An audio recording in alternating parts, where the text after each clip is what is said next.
every gift known to man, waiting in the palm of your tiny hand.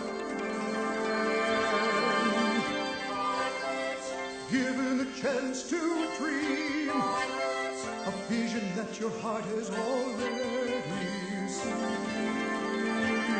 Pass the torch, one to another, carry the flame as far as you can. Pass the torch, sister to brother, the journey is yours, the journey is mine, a journey to understand. Born rich, holding on to the key. Born rich, ready to unlock your destiny. Born rich, rich, rich, rich. World-famous athletes, astronauts, international personalities who have really made a difference in our world. You and I, we all started out exactly the same, just like that beautiful little baby that you just saw. We were born rich, rich in potential. We have deep reservoirs of talent and ability within us. You're about to embark on one of the most exciting journeys you could possibly get involved with. This program, You Were Born Rich, is the most effective personal development program in the world today. It's been designed specifically to help you realize all of your dreams, live the life that you really want to live. We're going to invite you into a live seminar so that you can experience the excitement, the high energy of actually being there. We have special guest Paul Hutsey on the program. You'll be meeting other personalities, people just like you and I, who have been involved in this program, and it's made a tremendous difference in their life. Consider this. Just like that baby, when you and I were born, we were natural-born risk-takers. We had no limitations. We were free to step out and do everything we wanted to do. Now, some of the people that you are going to see interviewed have attended this seminar, some of them a number of times, most of them at least twice. The real benefit of having this seminar on the video is that you can stop the tape at any time and go back and play it over again. You see, reading and memorizing or just watching this really is not going to do you any good.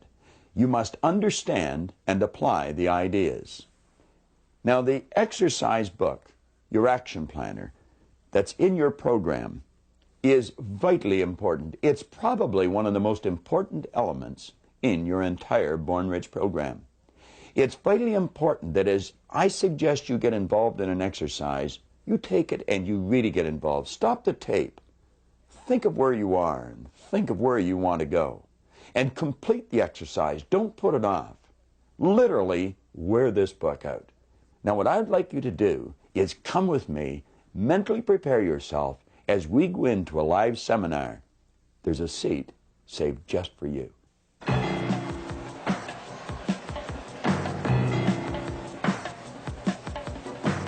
You are about to embark on the most exciting journey of your life.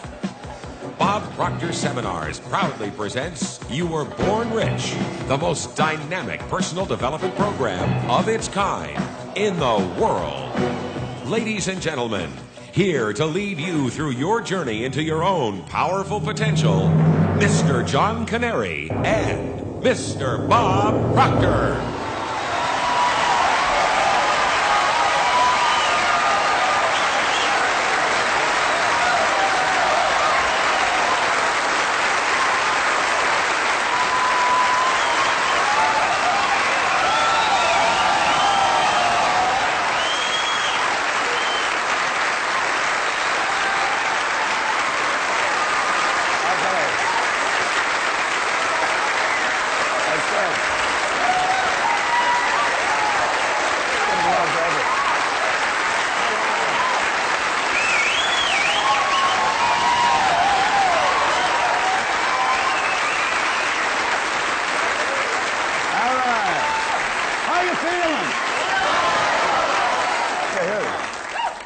Can we do better than that, Robert? How are you feeling? I'll tell you what I'm going to do, Robert.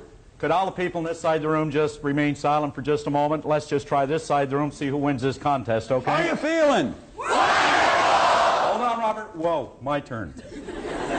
Now, let's see whose side you're on here, all right? How do you feel? Sorry, old buddy. Looks like you won.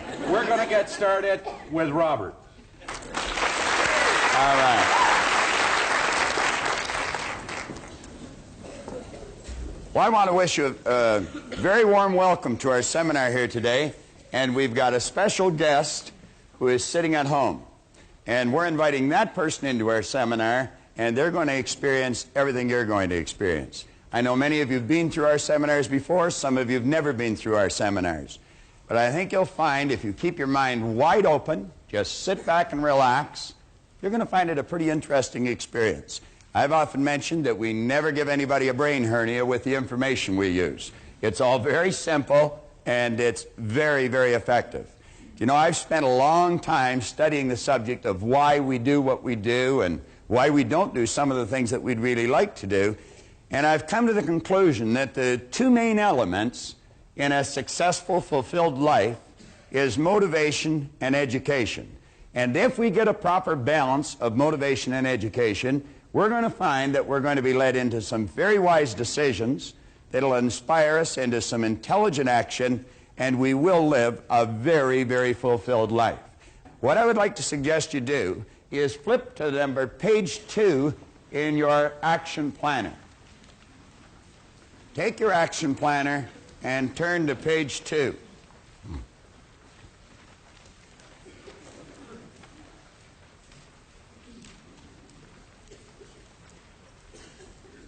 You know, some time ago, John Canary gave me a little piece of literature about getting out of the comfort zone that was written by Bob Riggs in southern Florida. And there's some excellent information in here. Many of us are pretty comfortable in our life. We've got a reasonably good income. The mortgage is paid. There's food in the fridge. We've got a nice warm bed to sleep in. And everything seems to be floating along just fine. And you know, a person in that position could very easily think, why would I want to do anything to change this? Well, we have found that if your life is not going in one direction, it absolutely, by law, must be moving in another direction. And Riggs is talking about that here. He said many of us have established a comfort zone in our lives. We're just coasting along, taking the line of least resistance, just getting by. Now, he said this is a very common and understandable attitude. We've all worked hard to get to where we are, and it may seem a very good place to be. The problem with this is that once we stop reaching, stretching, seeking, and risking, we actually stop growing. Now, Riggs goes on to say that the comfort zone frame of mind is settling for what we are today. That may be fine today, but without continued growth, and I believe this is the key line coming up, we are now all we are ever going to be. Now, for me, that would be a fairly disturbing thought. He went on to say, if you're in a comfort zone, beware. The danger of a comfort zone is that it doesn't hurt, and it might even feel good. Many take that to mean it's a good place to be, but it's not.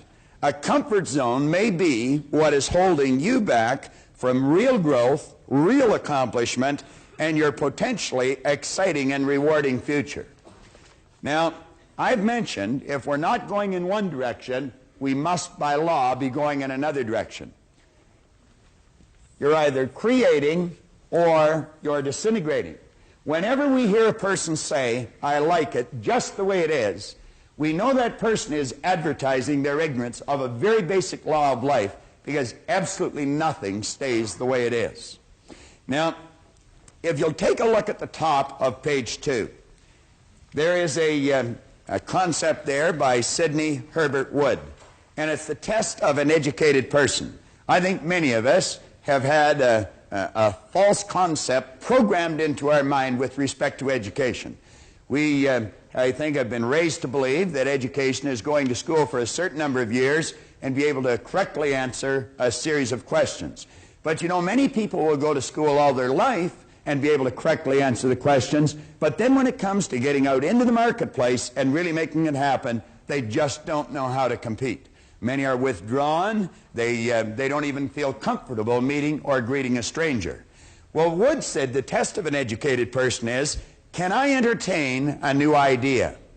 Now, I think you know, and I know, that if we're going to improve, we have to have a very open mind.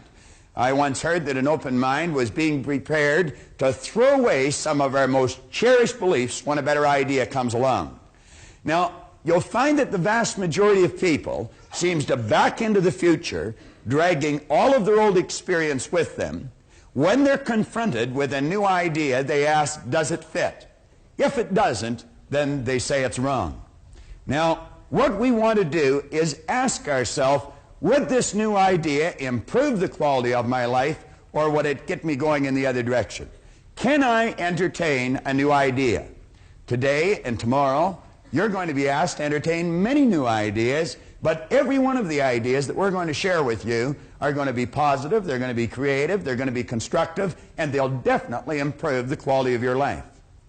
Then we see the second one, can I entertain another person?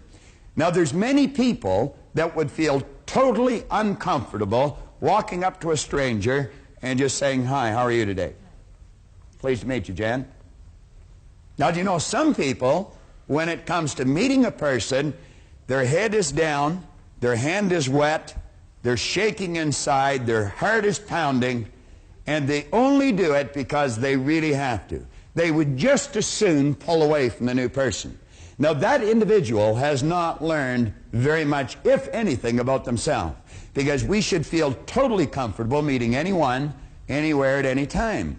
And then he asks, can I entertain myself? Well, you know, many people are not able to entertain themselves. I spent half my life not being able to entertain myself. I always had to be around someone else. It was always, come on, let's have a party. I absolutely hated being alone. And that was because I really didn't like myself. Now, I have found through studying the ideas that we're going to cover here over the next couple of days, we can develop into very interesting and reasoning companions. Most of the time that we live, we do spend with ourselves. And you're going to find that some of the very best conversations you ever have are going to be with yourself. I get so excited about some of mine, I talk right out loud. That draws, a strange look from people from time to time. But you get such great ideas going in your mind that you just can't help it. Now, here in the first paragraph, we say that this program, You Were Born Rich, is based on the premise that you have rich resources lying dormant within you. I have heard many people laugh when they take a look at our program or take a look at the title of the book, Born Rich. You see, they think that means that you've been born into great wealth. Some people are, but some people are not. But everyone, without exception, has been born with tremendous resources lying within them. We've got deep reservoirs of talent and ability. And through following right rules and natural laws, we're going to find that we can draw that potential to the surface and we can bring it to bear, and it will cause the manifestation of prosperity in our material world. Now, in almost all the seminars that either John or myself does, we take and we put an R here in the board. Now, what I would like to suggest you do is you let that R represent the results that you're getting in your life. Now, there's three areas that we're going to suggest that you focus on. One is happiness, one is health, and another one is material wealth. Now, when I first started to study this material, I was not happy, I was not healthy, and I definitely was not wealthy. I had a chap sit down with me, and he saw something in me that I obviously wasn't capable of seeing in myself. His name was Raymond Stanford, Raymond Douglas Stanford. In fact, I named my son after him, Raymond Douglas Proctor. And Ray looked at me and he said, Bob, let this here represent results that you're getting in your life. Then he asked me if I thought he was a happy person, and I said, yeah, thought he was. He said, have you ever seen me sick? And I had to admit I hadn't. He said, have you ever seen me when I was broke? And again I had to admit I hadn't.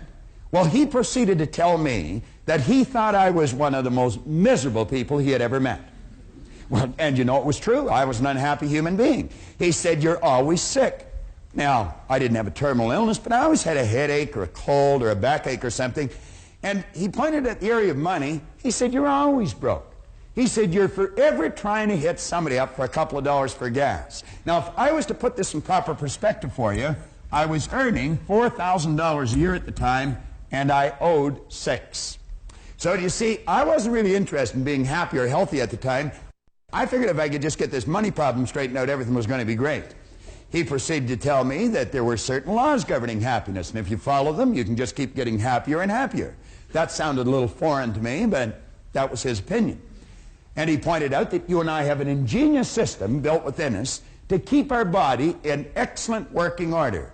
And then when he talked about the area of money, he said, you know, he said there's exact laws governing wealth. And he pointed out, he said, this stuff cannot talk, but it can hear. And he said, if you call it, it'll come. Well, I can assure you, I was ready to yell at the top of my lungs. I mean, if there was anything I wanted, it was some money. I figured it would take the heat off for a little while. Ray suggested that I go out and buy this book. It's Napoleon Hill's book, Think and Grow Rich. And you know, he said there's a secret in this book. And he said if you can find the secret in the book, you can have anything you seriously want. Now, you take a person that's unhappy, not very healthy, is in debt, you'd have a difficult time accepting that. I was 26, and I just couldn't accept the idea. But as Ray said, your way's not working, why don't you try his? And that's what I'd like to suggest to you today. If you're not getting the results you want, your way obviously isn't working, why don't you try ours? Now, I often mention that John and I have got license to brag about every idea we use because none of them are ours. We don't claim that we've originated these ideas. In fact, we openly admit we haven't. We've just gathered them from books here and seminars there and great teachers all over the world. And what we've done is put them together in an organized, coherent manner. So, if your way is not giving you the results you want, I would suggest that you take a real serious look at these ideas. Now, I looked for the secret and I couldn't find it, but I found in one place here, he said a peculiar thing about this secret is that those who once acquire it and use it find themselves literally swept on to success with but little effort, and they never again submit to failure. What a marvelous promise. He said, if you doubt this, study the names of those who have used it, wherever they've been mentioned. Check their records for yourself, and you'll be convinced. Now, he lists upwards of 100 names here. He's got Henry Ford, William Wrigley, James J. Hill, George Eastman, Theodore Roosevelt. He goes on here, John D. Rockefeller, Thomas Edison, Luther Burbank, Woodrow Wilson. How could I relate to any of those people? I couldn't relate to them. But you see, in that first part, he said, check their names or check their records wherever they've been mentioned. So I did that. And I got out books on Edison, and I got books on Rockefeller, and I got books on Woodrow Wilson, and all the great people that he had mentioned here. And you know what I found? I found they were no different than you. They were no different than me.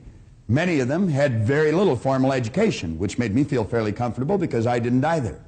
Many of them had very, very rough roads to start on. But I found out we're essentially all the same. Do you know what was different? The results they were getting. And as I studied on here further, in his chapter on persistence, and he mentions that persistence to the quality or to the character of the human being is like what carbon is to steel, he said the only thing that he could find in Edison or Ford that he never found in everyone else was persistence. They'd get a hold of an idea and they'd stick with that idea. And I look back in my own life and I never did that. I'd try something a couple of times, and if it was rough, I quit. I'd have people saying, oh, Bob, why don't you just give it up? I'd say, yeah, you're right, and I would. Now, you see, the people I was mixing with, they were losing too. I never stuck at anything. So I made up my mind, if I ever found this secret, I'd work it right until I died. Now, I did find the secret. It was in 100 different places in the book, and it was simply sit down, decide what you want, write it on a card, carry the card in your pocket, and read it as often as possible every day. Now, keep in mind, I was earning $4,000, I owed $6,000. I was sitting in a fire hall at the time, and I wrote on the card that I was going to have in my possession by New Year's Day of 1970, $25,000. Now, I wrote that on the card in 1960. You know, the idea of having $25,000, it was sort of a fantasy. I don't think there was $25,000 in the whole fire hall at the time. Now, I wrote that in the card in 1960. Keep in mind, I gave myself a decade to pull this deal off. I really didn't believe it was going to happen. But I found out a couple of things. I found if you write a lie on a card and you read it often enough, you're going to start to believe it. And you know, William James, back around the turn of the century, he said, believe, and your belief will actually create the fact. Well, I did what he suggested. I read this card every day. I'd carry it around and I'd just keep reading it. And one day one of the guys in the fire hall got a hold of it and they pulled the card away and they passed it all around. Everybody started to laugh. Proctor's going to get rich. I had a chap in a seminar the other day that he said the same thing had happened to him. He was in a seminar and he got one of these gold cards and they passed it around at work and he said, everybody laughed at me, but he said, I'm winning. Now, I didn't read the card in front of anyone any longer, but I kept reading it. I'd go to the bathroom, and I'd sit in the toilet and lock the door, and I'd read the card. Or I'd be driving down the street, and I'd come to a traffic light, and I'd haul the card out, and I'd read it. Now, something very funny happened to me. 1 year later, I was earning $175,000 a year. Now, that's an enormous change, and it went well beyond $1 million in a year. Now, that was not supposed to happen. See, everything I'd been taught since I was a little boy indicated that if you don't go to school, you can't win. If you don't have business experience, you can't win. I had not gone to school. My second month in high school, they asked me to leave. I'll never forget how happy I was when they made that decision. As I look back, they were probably much happier than I was when they made that decision. But here I was, I was 16, I had very little knowledge, I had absolutely no skills, and at the very best, my attitude was poor. What chance did I have? I really didn't have any, but I didn't know that. And so I just bummed around from job to job, in and out of the Navy, in and out of factories, in and out of bars, mostly in and out of bars, until I was 26. Here I was at 26, when Ray sat down with me, I had very little knowledge, absolutely no skills, and my attitude had not improved greatly. But he introduced me to this idea. And I found that it doesn't matter what's happened in the past. You may not have a colorful background, and maybe you have. You may not have a lot of formal education, and maybe you have. But it really doesn't matter if you've got a goal and you're willing to stick to it and study the laws, you're going to find out that you can win. Now, that was like an emotional impact. And I had to find out what happened to me. And so I made up my mind that someone had either written in a book or they were talking about it. And I made up my mind I'd read every book that was ever written if I had to. And I'm going to tell you, I have one of the finest libraries on personal development, psychology, the area of the mind that you're going to find anywhere.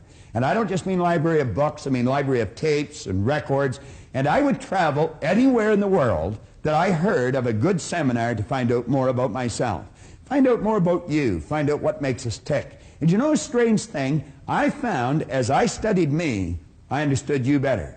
Because we are essentially all the same. And that's just sort of the way it works. This seminar is nothing but the culmination of all that study. But it wasn't just study, it was a lot of practice, a lot of painstaking study, and an awful lot of experience. And John and I have seen great changes take place in our own life, but better still, we've seen phenomenal changes take place in the lives of the thousands and countless thousands of people that have studied these seminars. We've done these seminars as far away as Takapuna, New Zealand. We've done them all over the United States, every state in the United States. And we've done them all across Canada. People in England are studying this right now. As a matter of fact, this book, Born Rich, is being read in Russia right now. That's a fair distance away from here, and it's a lot different philosophy than most people in that country are used to. Now, we point out here that material wealth is a normal and a natural state for you to live in. Intellectual comprehension, come down to the third paragraph on page 2. It's vitally important. Intellectual comprehension of this program is not difficult. In a relatively short period of time, you will be prepared to correctly answer a battery of questions about this Born Rich program. If you read it, memorize it, you could answer almost any question in it. But that doesn't mean that you're going to win. You could very quickly say, I know. Someone mentions something, will say, I know. I know somebody that says that all the time. Doesn't matter what you say to her. Vera says, I know. All right. Now, knowing and doing are poles apart. And I point out in 2 or 3 places in the book that reading and memorizing are not going to make you successful. It's the understanding and then the application of wise thoughts that count. You must understand the idea, and you must go out and act on the idea, regardless of how much your old program wants to hold you back. You've got to bust out of that shell and do the thing that you've got to do. Now, John Ruskin here gives us an excellent concept on education. He said, education does not mean teaching people what they do not know. It means teaching them, showing them, leading them to behave as they do not behave. Now, the compensation that you're going to receive for following the ideas that you're going to be studying for the next couple of days is absolutely incredible. I could do nothing but keep expressing great ideas when I talk about the good that can come to you. You can do anything you want. You can have anything you want by following these ideas. Now, I choose to believe that every one of you wants something. Way down deep inside of you is a dream. And every now and then that dream floats to the surface of your conscious mind. And when it does, you quickly push it out and you say, I can't do that. Now, the truth is you can, you just don't know how. And if you can get that straight in your mind, I'm going to tell you, you busted out. Now, Vernon Howard one time pointed out in a magnificent book, Mystic Path to Cosmic Power, you cannot escape from a prison if you don't know you're in one. You cannot escape from a prison if you don't know you're in one. Well, I think we're all in one to some degree. But that dream you've got that comes to your mind, I would suggest you look at it real carefully. I was given a cassette tape by a gentleman in a seminar that we were conducting a couple of years ago, and it was a copy of a speech made by a minister out of Minneapolis.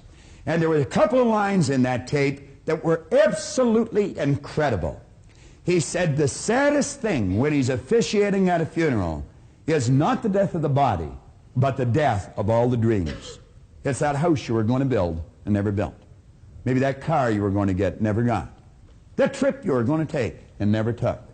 The business you were going to start and build, but never did. Well, the saddest thing is not the death of the body, but it is the death of all the dreams. We've got to do what's inside of us. Let's not go to the grave with the music still in us. Now, as we go through this seminar, John's coming on in a minute to lead you through the part about proper use of the seminar. But as we go through it, understand this. If you do not direct all of the information you're going to hear towards a specific end, the information will probably be rendered useless. So what I would suggest you do, as John's coming up here, just jot down in shorthand, in your book, anywhere on a blank space, that's something that you want. And look at the quote on the bottom of page 2. Ralph Waldo Emerson said, do the thing and you'll get the energy to do the thing. Do the thing and you'll get the energy to do the thing. Don't wait. Start right now whether you're ready or not. Just say, I'm going after it, I'm going to get it, and your present circumstance has got nothing to do with where you're going. Later on in the book here, you're going to find that there's a quote by a magnificent author. He said, your circumstances may be uncongenial right now, but they will not long remain so if you perceive an ideal and strive to reach it. Now think of that. You may not have much money. Your social life may be in a bit of a chaotic state. Maybe your business isn't going the way you'd really want it to go. He said, your circumstances may be uncongenial, but they will not long remain so if you perceive an ideal and strive to reach it. Now, flip over to the next page, and I'm going to invite John back on to lead you through how to get the proper use out of this program. And I don't suppose there's a better guy that I know to be able to do that, because I watched John start, and there's a story of him in Born Rich. I watched John start from ground zero and just keep making headway. John Canary learned how to use the ideas in this program so well that he's a very competent teacher of the ideas today. What I left the seminar with was a desire to want to know more. There was something about it that stimulated a desire within me of all the things I ever wanted to do, but no one ever told me that I could do it. And I believe when I walked away from there, I felt very comfortable, at least with the idea that, hey, there is something about me that if I learned to use it properly, that I could actually go out and achieve it. Even though I didn't know how, I believed that that was a starting point. So that was the beginning for me, and what I got most out of that particular seminar. I believe where we went from there is, at that time, there was only there was only perhaps a half day to a one-day seminar. And it was structured around the Earl Nightingale material, of course. And it wasn't as, I guess you could say, as prolific as it is today, although it was as energetic as it was today, you know, probably even more so. But today there seems to be a smoother flow, a more structured presentation, a more organized presentation in a way that an individual can actually take it and use a step-by-step methodical approach to actually working with their creative process. At that time it was more of, you know, why not take a look at yourself and try to recognize that there's potential within you, and that if you set a goal, which I did at that time, and sitting in the front row of the seminar just about that time, I took something called a goal card, which it wasn't as beautiful as it is today. It wasn't as organized or arranged as it is today. But that was back in around 1970, 71, in that period of time. And I remember Bob mentioning, if you take a card, write something on it that you want to do.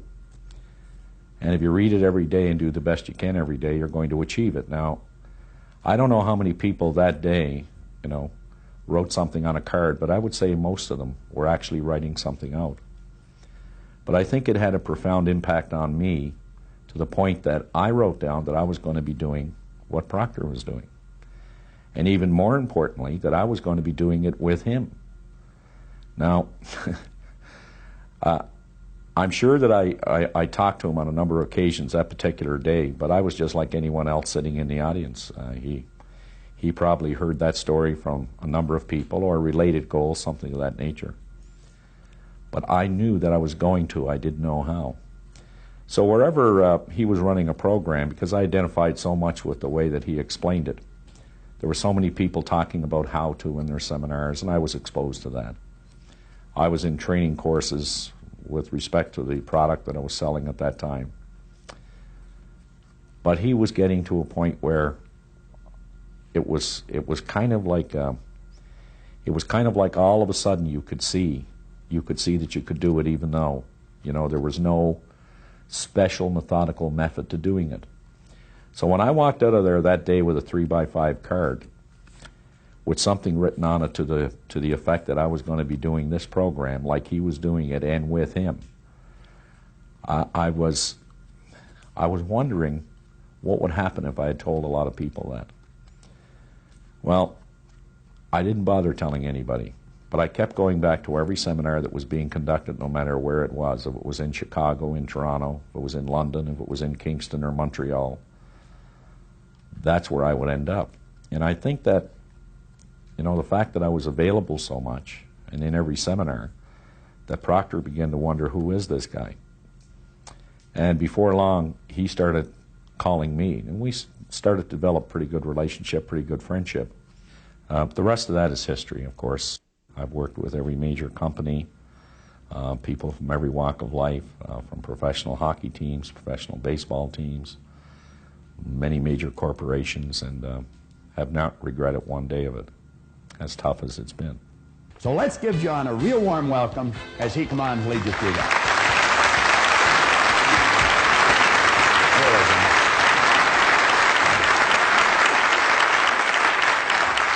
You know, anytime I start a seminar like this, I always like to start with the balls. And one of the reasons that I use this is because it had such a dramatic impact on my own life.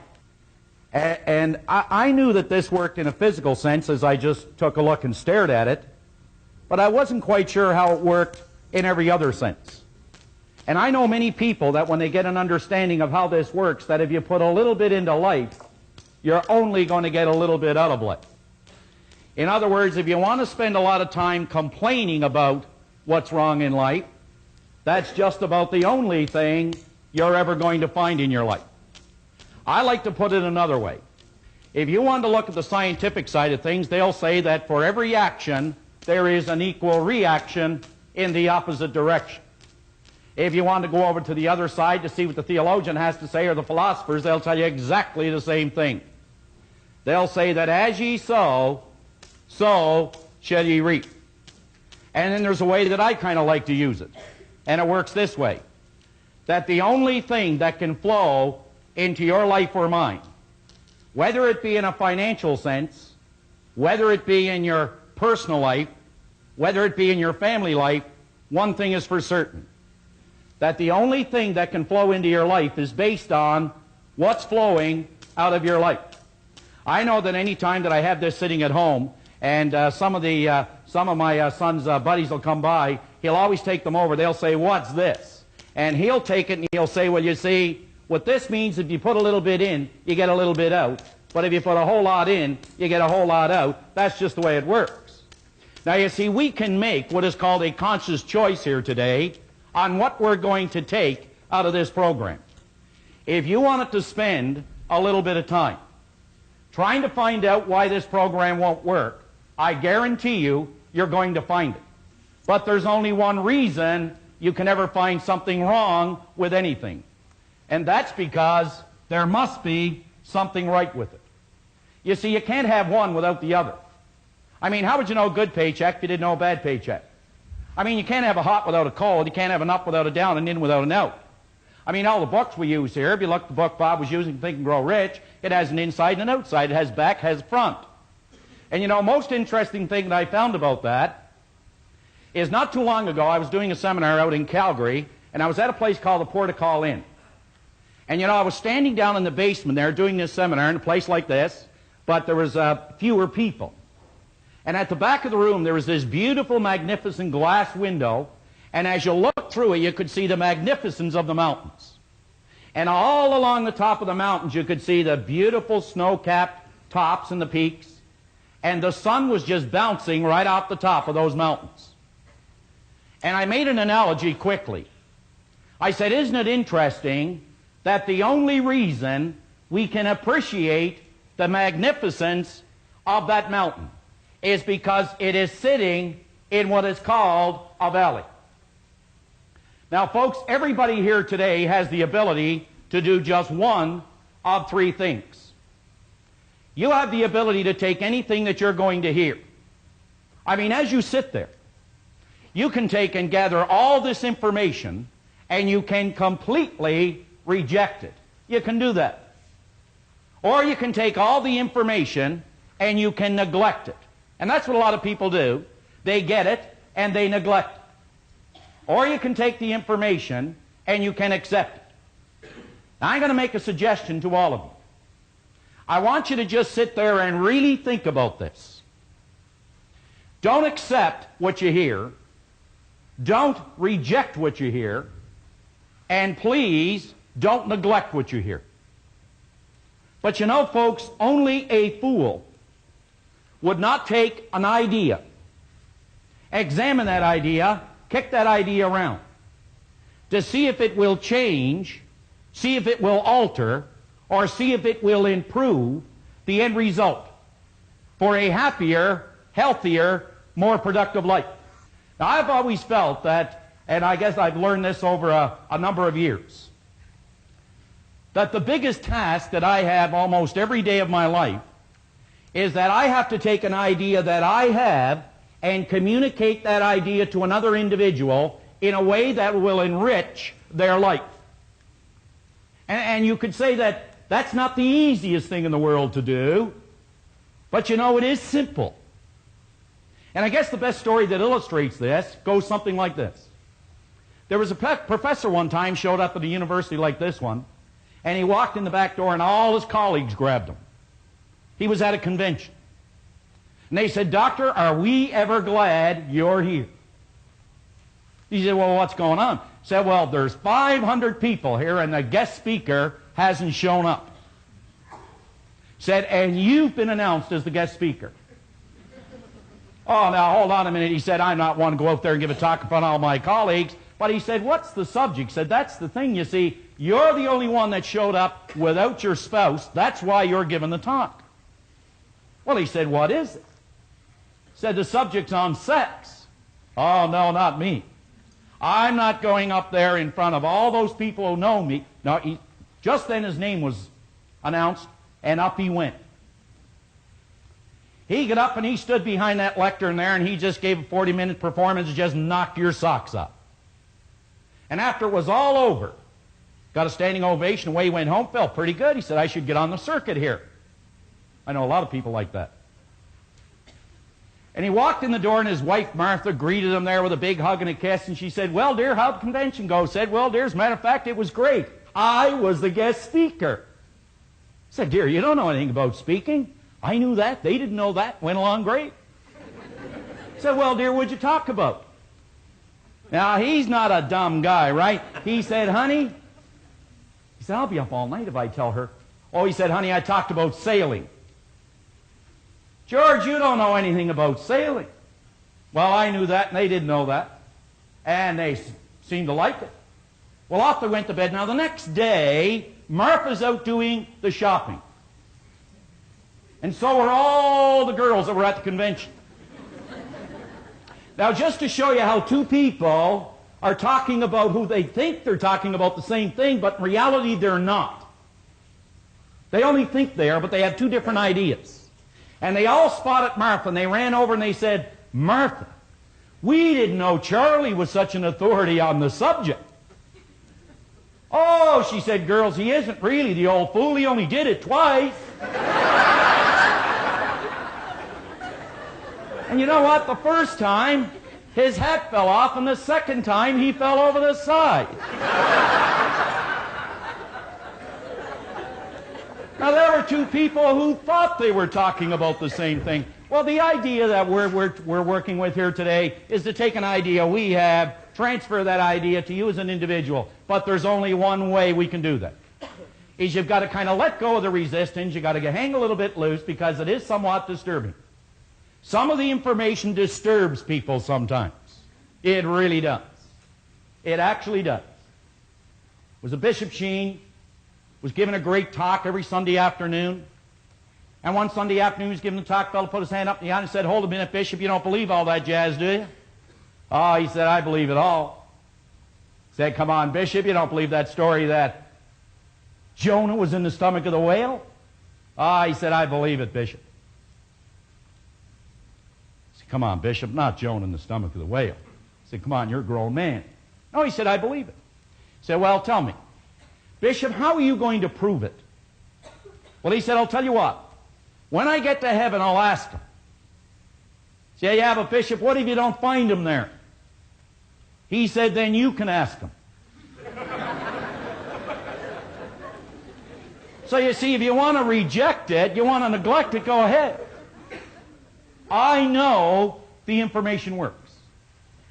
On page 3, at the very top, the suggested use of this program, and you know, Bob mentioned earlier that I've actually taken these ideas and I've made them work. As a matter of fact, I can remember when I first picked up the information from this program, I believe it was Earl Nightingale's Lead the Field. And I was given a suggested use of how to use that program, which took 5 minutes. Bob was working with Nightingale at that time, I wasn't. And he sold me a program for $245. That was back in 1968. That was a lot of money in 1968. That's a lot of money today for a lot of people. And he said, "Now here's what you do. You take this tape, put it in your cassette player." I didn't have one of those. And he said, "What you do is turn the cassette on," because it wasn't a popular thing in cars. But he said, "You listen to the first tape all week. Then go to the second one and listen to that all week." That was the suggested use of the program at that time. So you see, I've watched this program grow up. Not only grow up, but I've been able to take it and maximize it more than any individual I know that has ever gone through this seminar.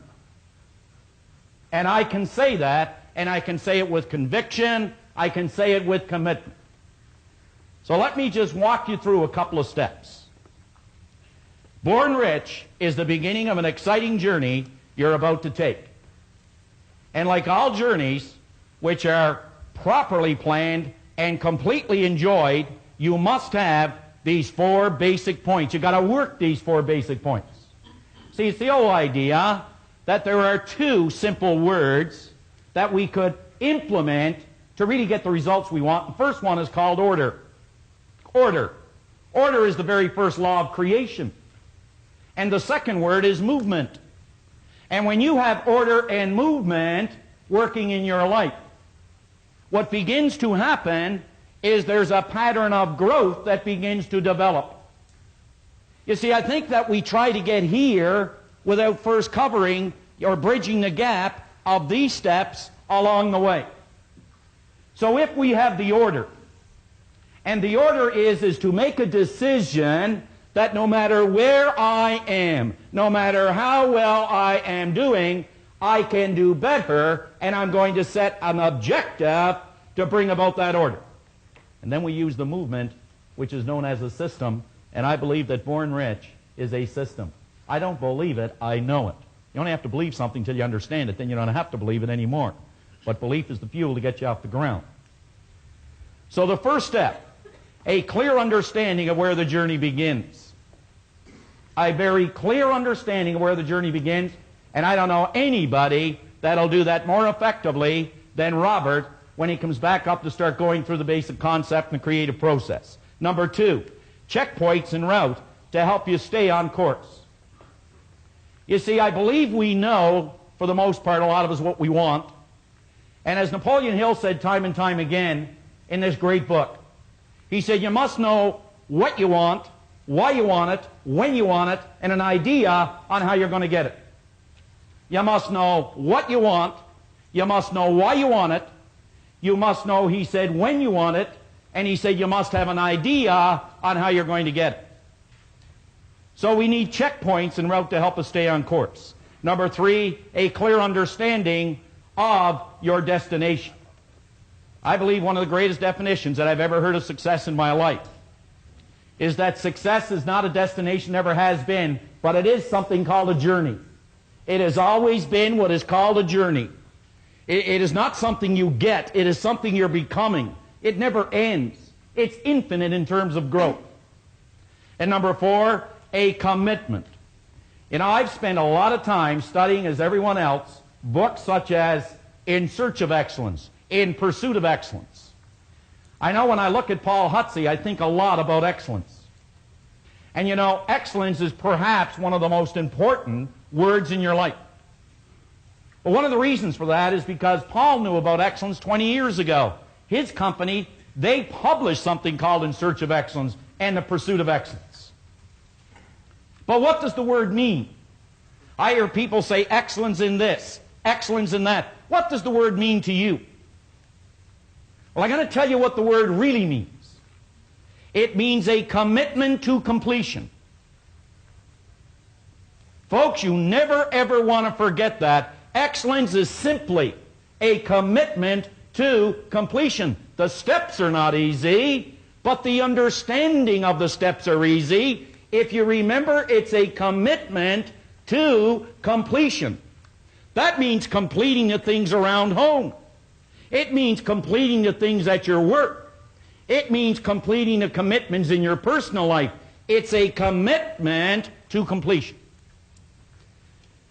You will agree a person would be very foolish to tell themselves they are presently in Atlanta, Georgia, and their destination is Dallas. If, in fact, they were actually in Calgary, Alberta, with Dallas, Texas as their destination. Do you know how many people that are trying to set a goal, they don't know where they're at, consequently they don't know how to get there? Unbelievable as this may seem, this is the classical error millions of people make philosophically with their lives. They are not completely honest with themselves when it comes to recognizing where they presently are. Where they presently are. Honest answers to every question and serious consideration to every exercise and suggestion will clearly indicate 3 points. And this is what this program is about, is these 3 points. Where your journey begins. That's number 1. Number 2, the mental adjustments that must be made. The mental adjustments that must be made. Let me give you an example. Anytime working with a young person, I just love working with young people. They only have to understand what a mental adjustment is, and they'll make it quicker than you and I. Are you aware that your kids, they only have to, what is called, make up their mind. You and I have to change our mind. We can teach them how to make a mental adjustment, and here is the major mental adjustment that all of us have to make. Simple one. You must regard all adversity. You must regard all circumstance, all conditions in your life. If you could look at it as though it were an investment in which you can attract and learn more about growth in your life. It's an investment only. What a difference we'd find in everything that we do. And number 3, approximate time it will take to complete the journey. The approximate time it will take to complete the journey. Now, before you become immersed in your Born Rich program, form the attitude that this program has been prepared especially for you. This is for you. This is not for me. This is not for me only. It's not for Bob. It's for you. Especially prepared for you. Imagine that the author, that the speaker is a clear, personal friend whom you have chosen as your mentor. I wonder how many of us have a mentor. I always say when a program ends, it's the beginning. It really is. It says, make a commitment to yourself that you will follow every instruction necessary to alter, and you're going to hear this word so often, to alter your old conditioning. Now I want you to think, what is old conditioning? Do you know, any time that you get these buried pain remembrances, these nagging little things that grab us when we're trying to do something, or that tell us we can't do it, why we can't do it, and all these things that are just kind of like grabbing at us, these doubts and worries, that's your conditioning. You know, I'd give anything if a person would just grab hold of one idea. This one simple idea.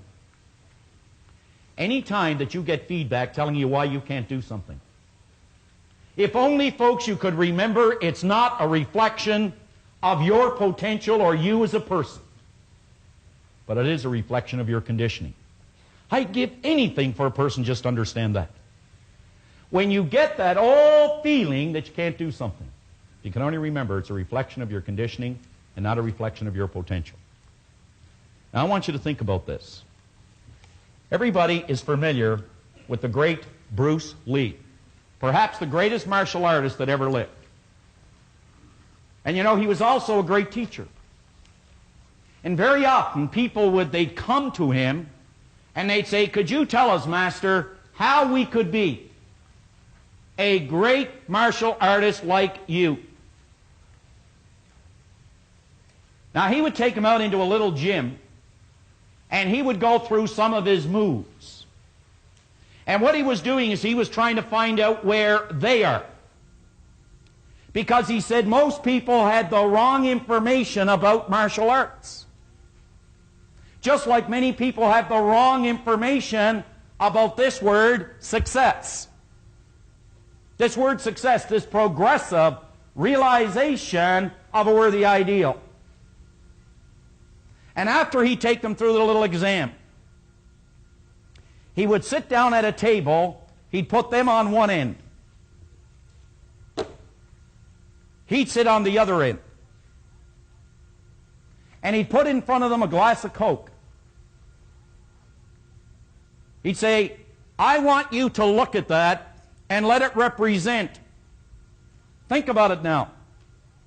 He said, I want you to let this glass of Coke represent your knowledge. This is what you know to be the truth.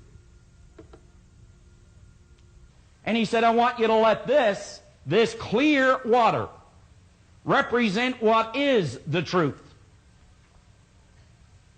This is my knowledge. This is what I've learned. And he said, this is what you want from me.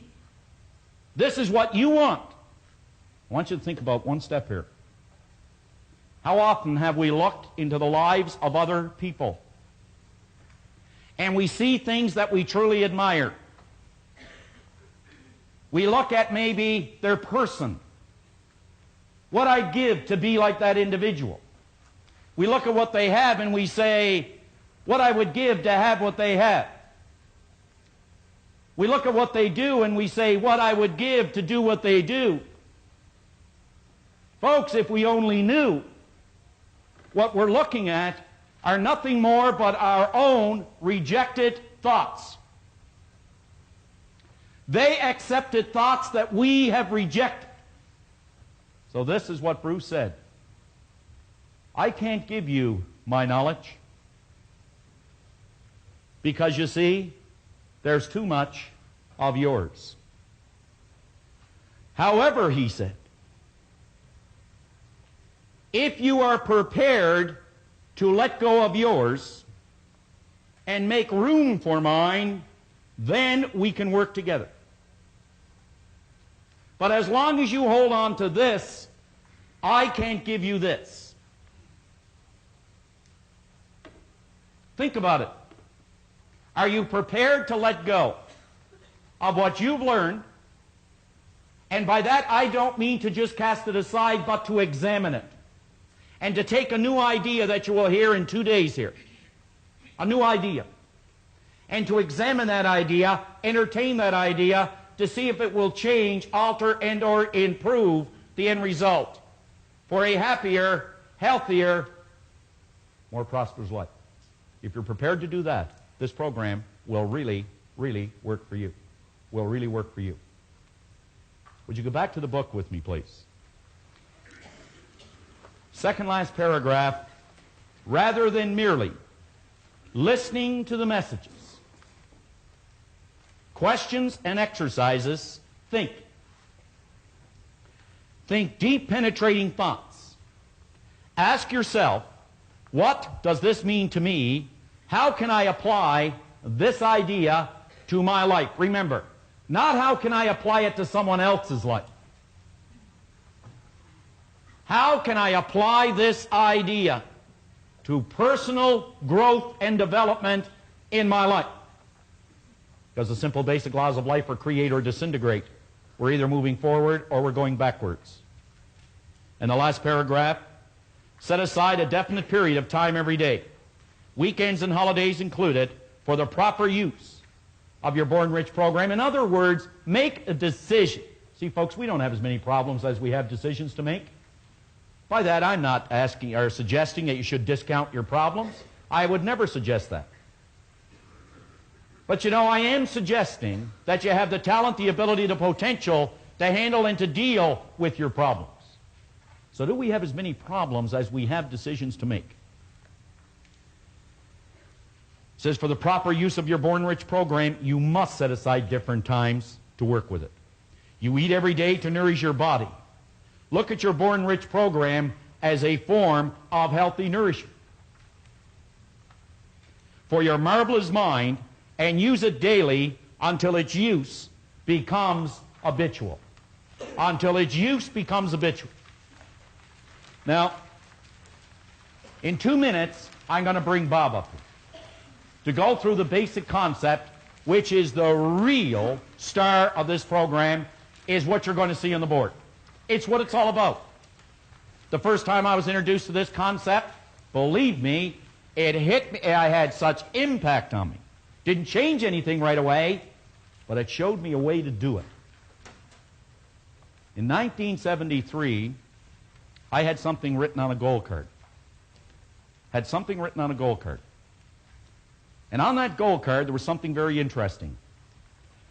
I said, on March the 1st, 1973, what I wanted to do was this very program. Now, at that time, I could not lead this group, you could say, in silent prayer. I could not have led this group in silent prayer. Could not. But I wrote on it that March the 1st, this is what I was going to do. Now, when February the 28th rolled around, now I tell you this for your benefit, not mine, for your benefit, because someone sitting here today is probably thinking exactly what I was thinking, but maybe in a different area. I had absolutely no credentials to do this. None. Absolutely none. And for 3 years prior, 4 years prior, wherever Robert was doing a seminar, I'd be there. Paul Hutsey knows that. I'd fly wherever he'd fly. I'd go wherever he was, and I'd sit in the front row. I have at home maybe a couple of thousand workbooks from seminars. A couple of thousand. Notes all through them. Some of them can't even read them anymore. Now, on February the 28th, after 4 to 5 years of a lot of pain, and there was, 4 to 5 years of a lot of traveling, and there was, a whole lot. A whole lot. There was a lot of things. You know what really happened? On February the 28th,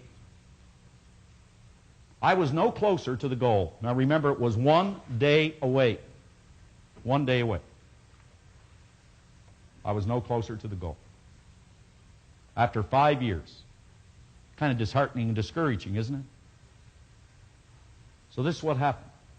I got a phone call from Chicago. It was Robert on February the 28th, 1973. And he said, John, I got some bad news for you. I can't get to Toronto. Chicago is closed.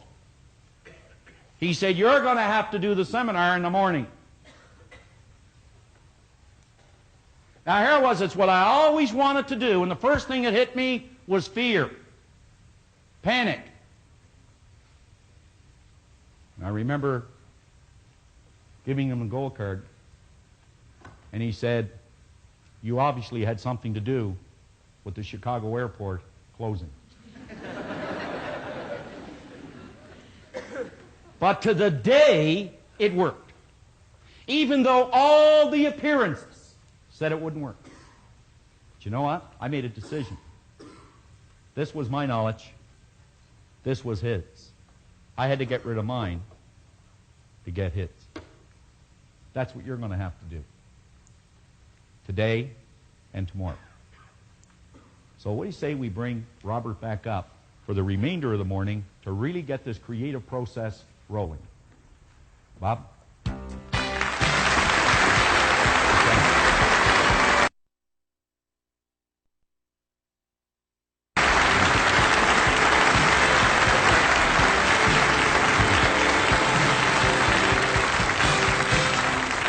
Thank you, John. I want to suggest now that you really put on your thinking hat. I have a paper here that was written by a gentleman who has since passed away. He was a great Canadian. His name was Dr. Lawrence Rampell. And when I first moved back to Canada from the United States about 8 years ago, Dr. Rampell was sitting right here where Mr. Kavuk, the great photographer, is sitting. And this man took more notes than anyone I had ever seen in a seminar. I honestly thought if I could have got a copy of his notes that I would have probably had a transcript of what I was saying. Now, I made up my mind I'd get to know him after the seminar was over. I wanted to know why he wanted to have all this written. And he introduced himself as Dr. Rampell. I asked him if he was a medical doctor. He said no. And I said, are you a dentist? He said no. And I said, are you a chiropractor? He said no. I said, do you want to play 20 questions? And he laughed, you know. And he said no, he had a doctorate's degree in thinking. Now, do you know, he had the only doctorate's degree in thinking that had ever, up till that time, come out of the University of Toronto. It took him 11 years to get it. Every time he went to go down a road, somebody put a block up in front of him and say, no one has a doctorate's degree in thinking. Now, that's rather odd, especially when you consider that thinking is the highest function of which a human being is capable, and all the great leaders, all down through history, have been in complete and unanimous agreement that you and I become what we think about. Now, play with that for a moment. It's a subject that is not taught in school. It's the highest function of which we're capable. And every great leader that has ever lived all told us that you and I become what we think about most of the time. Dr. Rampell wrote a paper, Tools for Teaching Thinking. He said thinking is a skill which can be learned just as we learn skills such as typing and playing the piano. Now, he said few public schools offer courses devoted expressly to teaching thinking. Rather, we are expected to learn and teach thinking as a byproduct of learning mathematics, reading, science, history, trade, and so forth. And he said we do, in fact, learn a lot about thinking in this way. The trouble is, we learn our thinking skills in bits and pieces, and we never put it together as an overall picture. If asked to describe what all is required in order to think effectively, most people would be at a loss to give a complete account. Thus, we are unable to assess our own thinking skills or systematically teach the skill of thinking to others. Now, consider this for a moment. When you think in pictures. Check it out. I'm going to suggest that you think of the home you live in, and as you do, realize that an image of your home comes onto the screen of your mind. It's almost as if there's a screen running right through the center of our head, and the second we think of our home, the picture of the home comes onto the screen of our mind. Now I want to suggest that you think of your automobile. And the second you think of your automobile, the picture of the home is gone and the picture of the automobile is there. Think of your kitchen, your backyard. Think of where you work or go to school. And bang, bang, bang, just like that, the picture changes. We literally think in pictures. Now I'm going to suggest that you think of your mind. Now when most people think of their mind, they get an image of the brain. How many thought of the brain? Quite a few hands going up. And yet you know the brain is not the mind any more than the fingernail is. And paradoxically, the fingernail and the brain is the mind. You see, mind is an activity and body is the manifestation of that activity. And we're going to find out as we go along through the morning and this afternoon that the body is really nothing but an instrument of the mind. Now, your brain is comprised of hundreds of thousands of cells. Into these cells we impregnate pictures or images.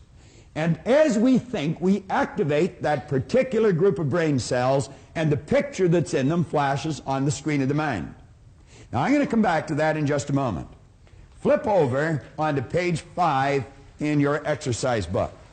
At the top of the page, it's talking about me and money. Now when you think of yourself and you think of money, what kind of a picture do you get? Do you know the vast majority of people get a picture of poverty? And what we want to do is take and build cells of recognition in your brain for prosperity. So we're talking about me and money. That's you and your money. Now we say the program was written in the sincere hope that it would lead you. And that's all we could do is lead you. It's like Dr. Billy B. Sharp in Chicago. He said a person will not believe something until they discover it for themselves. So we just actually want to lead you to this new awareness. Well, we want to lead you to the many discoveries that lie within you. And we're going to do that through the repetition of prosperous ideas. What we're going to do is tell you one thing 10,000 times and 10,000 different ways. And we're going to cause pictures to fly on the screen of your mind until you get a clear picture of greatness and prosperity locked up within you, because that's what they're, regardless of whether you understand that or not at this point. Now, we're suggesting that you start to see money. Whenever you think of money, see this stuff as an obedient, diligent servant. You're the master, it's the servant. And don't ever get that equation reversed, or you're going to find yourself in very, very deep trouble. You can use this to provide service far beyond your own physical presence. If you and I had no money, we'd still be able to provide service, but the service that we provided would be confined to our physical presence at any given place or any given time. However, if we had some money, we could provide that service far beyond our own physical presence. So let's make certain that we get that programmed into those cells properly. Now you come down a little further, we're going to say here that lack and limitation can only exist when we make room for them in our mind. But prosperity consciousness knows no lack and it knows no limitation. Now, I want to suggest that you resolve to just completely take the lid off your marvelous mind. Just blow it away. And let the greatness start to flow around in there. Now, flip over to the next page. When we start thinking about money, and we start thinking about ourselves, as I suggested, we get images on the screen of our mind. Now, on page 6, we say throughout your entire Born Rich seminar, your attention is directed at the importance of your mind. The type of thoughts and ideas which occupy your consciousness are of paramount importance in developing prosperity in your life. Your mind is either in an orderly or a confused state. Order must prevail. John mentioned that a little earlier. Order and movement are what necessary. Well, we start with the order. So we say order must prevail in your mind if you ever hope to see it manifest in your material world. Now, you want order in your material world. That means meaningful relationships. That means prosperity and growth in our business. It could mean all kinds of things that are good, but they all have to start in here. Everything starts in our mind. Well, if we're going to have order in our mind, we must have an image of our mind, and most people don't have. So what we're going to do as we go through the seminar is build brain cells. Now that may sound a little strange to some of you. You may be sitting there and thinking, well, this is ridiculous. How can I build brain cells sitting watching this box? Well, I can assure you that you can, and I'm going to convince you very shortly that you're able to. Now, what I'm going to do, I'm going to use different examples as we go through this seminar, and each one of these examples are real, live examples, every one of them. This is a letter that I received on February the 18th, 1986. It came from Joanne White. She was the regional administrator to the vice president of sales for the Metropolitan Insurance Company in Kansas City. Now, Joanne was in a seminar there in January of 1986. This letter is dated February of 86. And when Joanne came to the seminar in 1986, she told me a fascinating story. Now, apparently, she had come to a seminar that I conducted in Kansas City 10 years prior to this in 1976. Now, I didn't remember Joanne, nor did I remember her son, who she was telling me the story of. But when she told me what happened, I quickly related to it because it's happened many times, and there's many situations that I do remember. Apparently, we had been doing seminars right across the country for the Metropolitan Life Insurance Company, and a friend of hers in another area had been talking to her on the phone, who also worked for the same company, and this friend told her, if this seminar ever comes to Kansas City, make sure you go and take your son. Well, she took that person's advice and she came. She brought her 11-year-old son, Eric, who had been diagnosed as having learning disabilities. Now, keep your mind open here, folks, because this is real. It happened, and it can happen to anyone. Someone had made a classical error, and someone possibly in a position of authority, in fact, probably in a position of authority, and they told this lady and her husband that their 11-year-old son had learning disabilities and not to expect too much from him. So they didn't. Worse still, the little boy didn't expect much from himself. I told her to bring the little boy to the seminar, and we just built new brain cells, that child could do anything he wanted, that this idea of learning disabilities was an error that someone had made, and they shouldn't believe it any longer. And I said, you bring him, have him sit right near the front, and I said, we'll give him a little special attention, and you'll just watch the change take place. Let me read you the letter. She says, Dear Bob, I wanted to take a moment to tell you how much I had gained from your seminar in Kansas City and how much I am continuing to gain from the use of your tapes. Now, at that time, all we had is audio tapes. Now, you can sit and you can watch this over and over and over again because there's going to be parts of it that'll seem a little confusing to you first time through. But as you play it over and over and over again, the confusion will leave and order is going to come to your mind. There's many times I'll take a book and I'll read the same paragraph over and over again. This book that I mentioned earlier of Napoleon Hill's, I've been reading that for 27 years. Now, it's not such that I'm such a slow learner. It's just there's so much depth in the book. My wife's sitting back there and she's saying, no, it's not the depth, it's that you're a slow learner. But, and anyway, that's just her opinion. All right. Now, she said, I listen to the tapes each time I get in my car, and I intend to continue to do so. And, of course, you've got the audio cassettes from the seminar as well, so you can just snap them into your car. Remember this.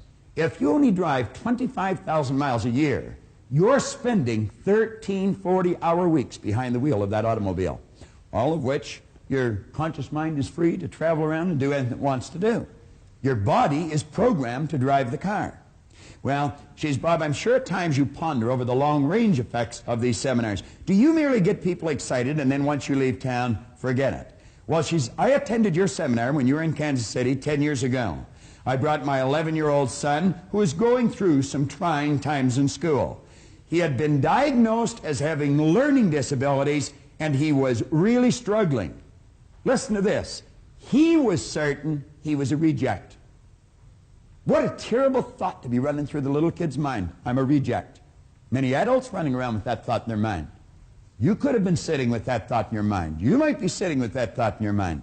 I'm a reject. There's no such thing as rejects. God didn't make any rejects. But she says, I brought Eric to the seminars. He learned that you can do anything or be anything that you believe you can. He learned to set goals and to achieve the goals that he set. Listen to this for progress. I am very proud to tell you there was both an immediate and a long-range change in Eric's performance. In that same school year, his grades spiraled upwards and he became an honor student. Eric attended Bay State. He is an Eagle Scout. He was listed in Who's Who in American high schools. He was editor of his school paper. He qualified for scholarships, that's plural. He had his choice for college. And at the present time, he's a junior at the University of Missouri, and he's on the dean's list. I feel a great deal of this can be credited to the fact that this 11-year-old boy learned he could do anything he believed he could, and he became a goal setter. Joanne concluded by saying, Bob, I just wanted to share this letter with you, as I really do not know if we would be able to tell this success story if I had not brought Eric to this seminar. I'll always be grateful. I guess she will, and I guess Eric will too. And what was the big win? Was it the Who's Who in American high schools? Was it being editor of his school paper? Was it the honors that he accomplished that first year? Was it the college scholarships in college? I don't think so. I don't think any of those things were the big win. You know what the big win was? It was the one single idea that enabled him to do all these things. And one idea can cause you to make the progress this young boy made. We have a gentleman in our audience, I'm not quite sure where he is.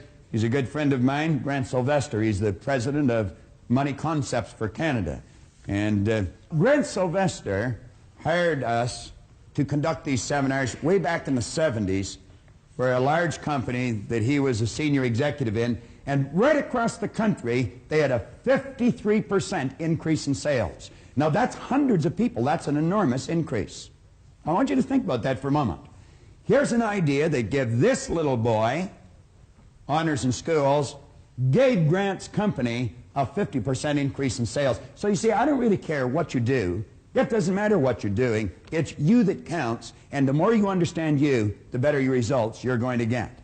Now, I'm going to run through a very quick idea, and it's very simple.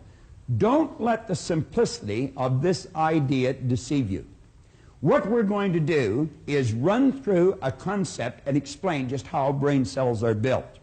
Now, I'm going to ask someone from the audience. Nino, you're a good friend. Come on up to the front here for a moment.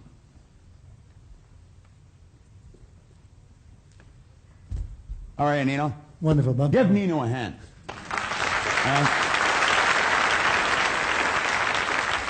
And if you're sitting in your office or sitting at home, I want you to meet one of the best managers I know. Thank you. And I mean that sincerely, and I'm not just saying that to flatter Nino. I'm saying that because of the results that I see as people get. Nino was kind enough to hire my son and daughter-in-law to go to work for them at the beginning of this year, and every month this year, they have earned somewhere between $20,000 and $45,000 a month. Now, you don't do that if you haven't got a real good manager drawing the best out of you. Management is the development of people. It's not the direction of things. So Nino's a very good friend of mine. Now, Nino, I want to ask you a couple of questions. I'm going to do something. What I'd like you to do is hold out your hand like this. All right? Now, I'm going to ask you to close your eyes. Now, I would like you to look at that. I want you to see what that is. I don't want anybody to say anything. I'm going to put it in Nino's hand. You just close your eyes, Nino. I'm going to put this in your hand, and I want you to feel it. Close your hand and feel it. Now, Nino, tell me what that is. It feels like a piece of metal. Well, move your fingers around it and tell me what kind of a metal. What would you use that for? I would imagine to open the door. To open a door. What do you call a piece of metal that opens the door? A key. This guy's a real ham, and he put him in front of the camera, and I'm telling you, he'll take it away. You guessed it right, Nino. You win one of our cassette tapes. That is a key. All right? Now, what happened there? Let's stop and think of what happened. Nino has sensory factors. He can hear, see, smell, taste, and touch. And when your sensory factor touch comes in contact with something, a light message is sent through a nerve passageway in your body. It strikes a group of cells in your brain. Those brain cells are activated, and the picture that's in the cells flash on the screen of the mind. So although Nino was not looking at this, which is a sensory factor, and it'll work that way too, he was touching the key, and that triggered the image on the screen of his mind. Now what I'm going to do, I am going to show something to Nino, and I'm going to ask him what it is. Nino, I would like you to tell me what that is. A pen. A what? Pen. A pen. You think it is? Yes. You don't know what it is, do you? You're guessing now, aren't you? Now, you weren't guessing when you told me what that is. No. But when I asked you what this little metal object was, you were guessing. Is that correct? Correct. Now, Nino, what you're really saying is, I had cells of recognition when I touched this, but when I look at this, I have no cells of recognition. Now, we're going to build cells of recognition in your brain.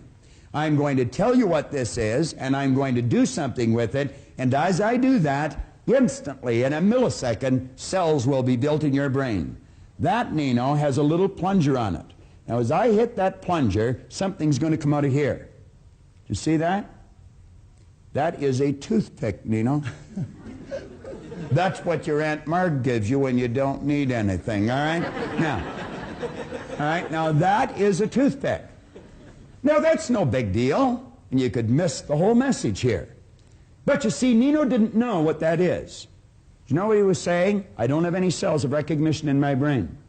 Now, when you go home, Nino, you can tell Rose that you built some brain cells this morning. She can love more of you, all right? You take more of her home. But that's exactly what that is, all right? And we just built some brain cells. Thank you very much. Thank you, Nino.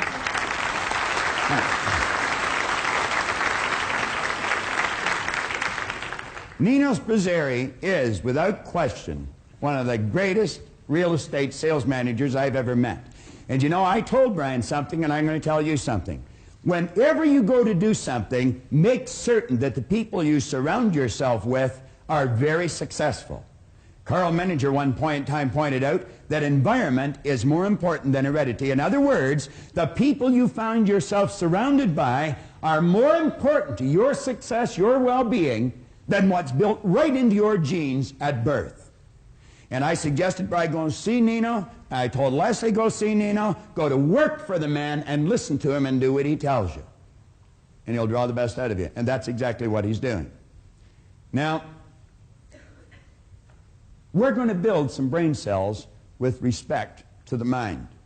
All right? And as we build these brain cells with respect to the mind, we're going to build a picture of our mind right in here. And then as we get that picture in here, we can start making headway and making some of the adjustments that John talked about in the proper use of the program. The points we just covered were simple, but vitally important. And one of the most important points of all was the fact that you and I must have an image of our mind. Without an image, we have confusion. So that's very, very important. Now, I would like to introduce you to someone who I wrote about in Born Rich, Heinz and Donna Dawes. They came to the seminar, and their circumstance was doom and gloom. We had bought this house in July of 1975 after being expropriated for the Pickering Airport fiasco north of the city. And almost every evening I would come home and I would be extremely negative, started to take out my frustrations on Donna because the mortgage payments and everything else was more than what we expected. And after you buy a home, you have to buy curtains and things like that. From 7:30, I believe, until 10:30 at night, I would probably say during those 3 hours my life changed totally. Because from an almost decision to having to sell this house to 3 hours later to having a target of having a Cadillac paid for in 3 weeks, that is a tremendous change. An important point here is that Heinz Dawes had been an insurance agent for 15 years. He had great information. He had heard many motivational speakers, but he was still at the financial point where he was going to have to sell his house. Heinz's problem was confusion. He did not have an image of his mind, and that's what made the difference. Unfortunately, a lot of those, if you want to call them motivational speakers, are geared on a very narrow, specific point. And yes, it may give you an immediate shot of adrenaline, but very quickly wears down, because you are not given the understanding of how it works. If I know how something works, as opposed to simply being told blindly as to how to do it, I have a different understanding. So that was the difference? Yes, the very easy, understandable way that Bob explains how the mind works, how you control the mind with your thoughts, and how the results are obtained. I got my Cadillac in 22 days after I made that promise to myself. Now I'd like you to come with me, and just the same as we were able to help Heinz and Donna and millions of others, I want to help you. Watch closely, and we will create an image of your mind that you can work with for the rest of this program, for the rest of your life.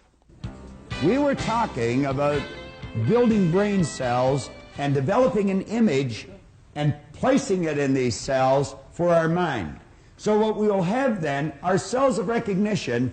When we think of our mind, rather than drawing a blank or drawing on a picture of the brain, we actually have a workable image that we can start to use. Now, before we do that, let me mention something here about a gentleman I heard speak way back in the early 70s. I was fortunate enough to be on a program in Chicago at a Human Resource Congress with a gentleman named Frank Goebel. Frank Goebel had been an aerospace engineer. He was the president of an aerospace company. And one day he was working on his budget, and he realized that 65 cents out of every dollar revenue coming into that company was going back out of the company again to employees for either salaries or benefits. And he suddenly realized he knew virtually nothing about people. Here he was spending 65% of all the revenue on something he knew virtually nothing about. He said, I knew an awful lot about engineering, and I knew a fair amount about aerospace, but I knew very little about people. And so he said that he decided he would study some psychology, and fortunately for him, he ended up collaborating with Abraham Maslow. Now, Maslow made a breakthrough, the like of which is maybe only made every few thousand years. He had come to the conclusion that you and I have infinite potential. He's written a paper. He left aerospace engineering, and he went on to start the Thomas Jefferson Research Center out in Pasadena. In a paper called The Productive Person, Goebel wrote, by nature, you and I are alike. By practice, we get wide apart. There's the difference in our results again. Now, he said the difference between the most dissimilar characters, between the real achievers and the non-achievers, for example, seems to arise not so much from nature as from habit, custom, and education. He went on to quote William James, who concluded that we use a very small part of our real potential. And James said that most people live, whether physically, intellectually, or morally, in a very restricted circle of our potential being.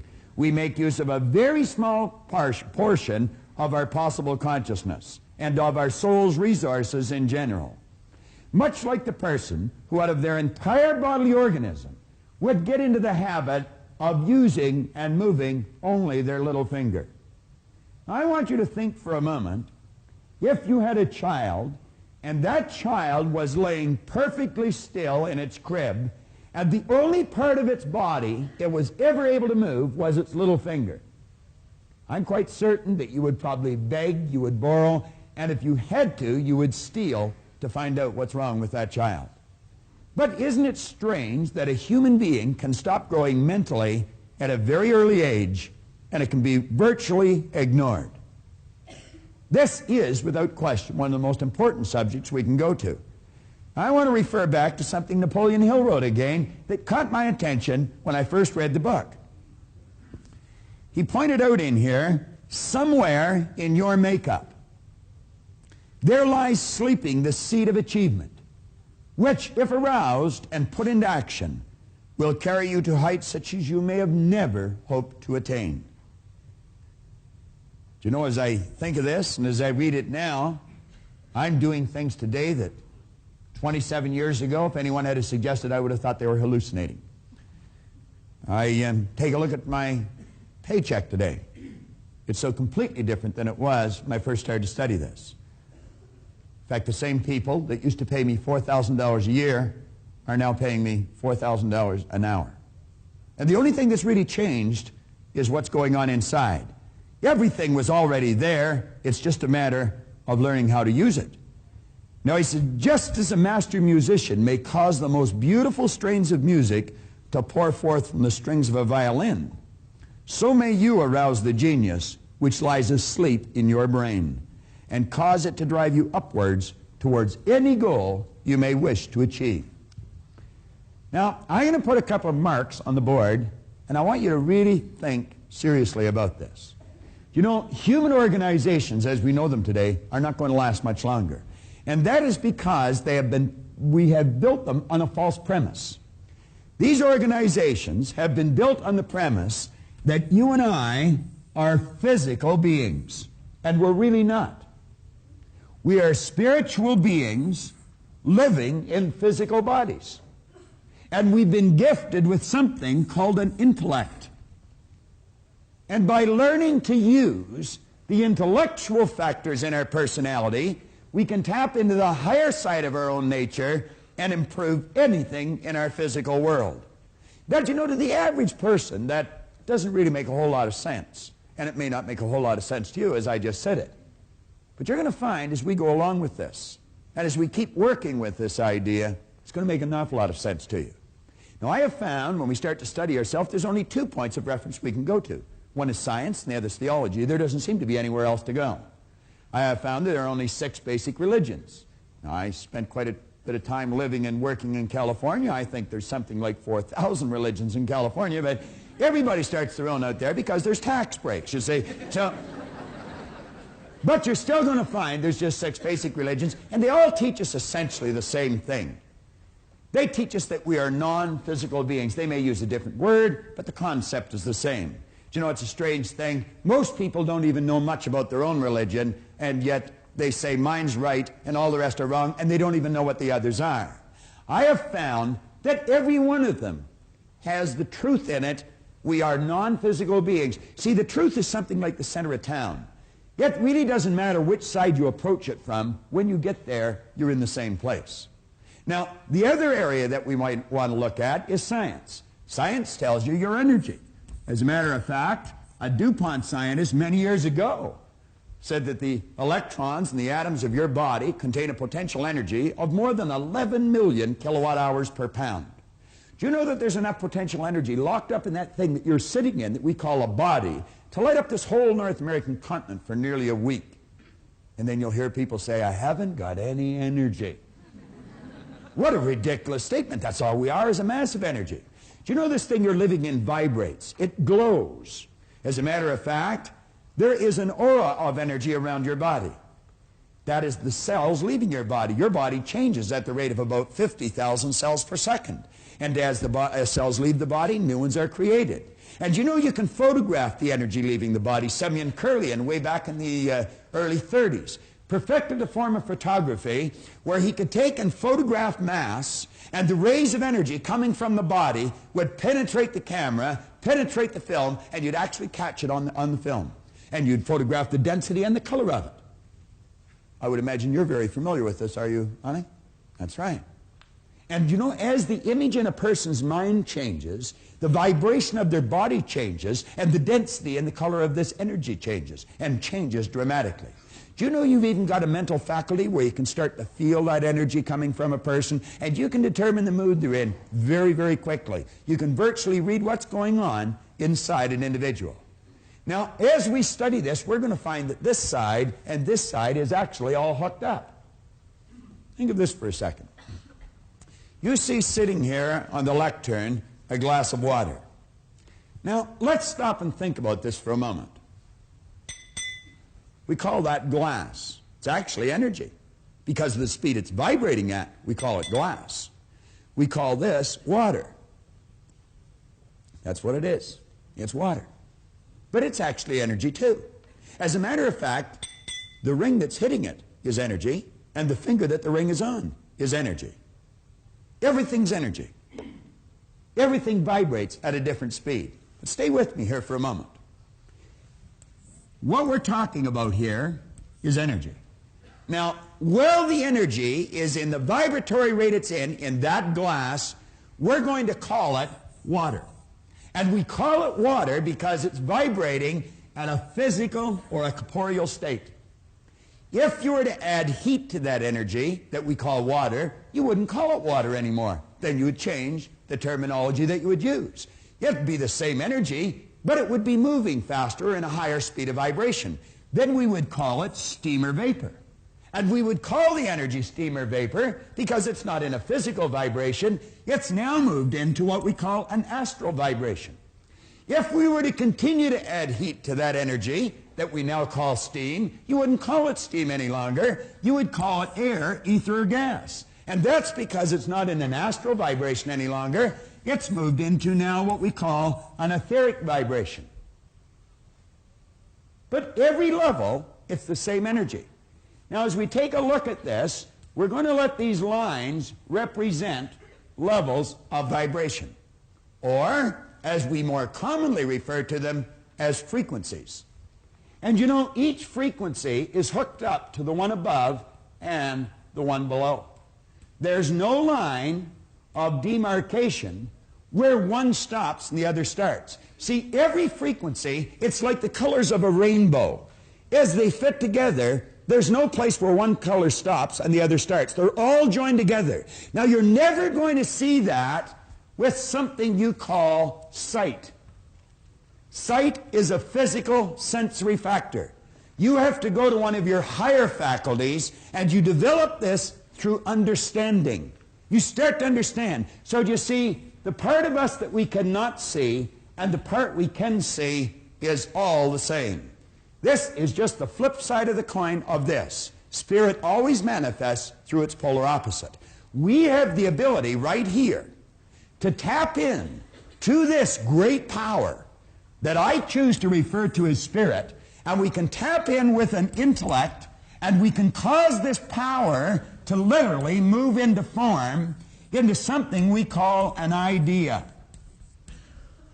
That idea must literally move into something we refer to as results. You see, both science and theology clearly indicate nothing is created or destroyed. The only thing you can do is cause it to change. Now, this particular program is about prosperity.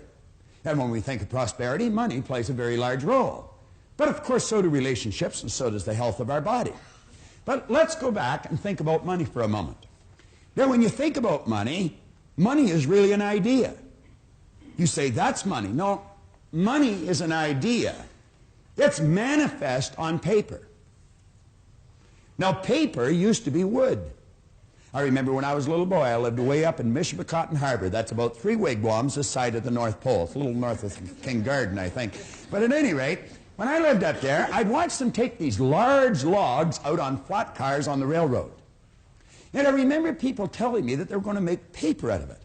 I thought, how do you make paper out of a tree? It didn't seem to make sense. Well, you alter the vibratory rate of the energy that's called wood, and pretty soon it's called paper. And then you put ink on it, and now we call it money. Now let's think about this money for a moment. If it can be neither created nor destroyed, it must already be here.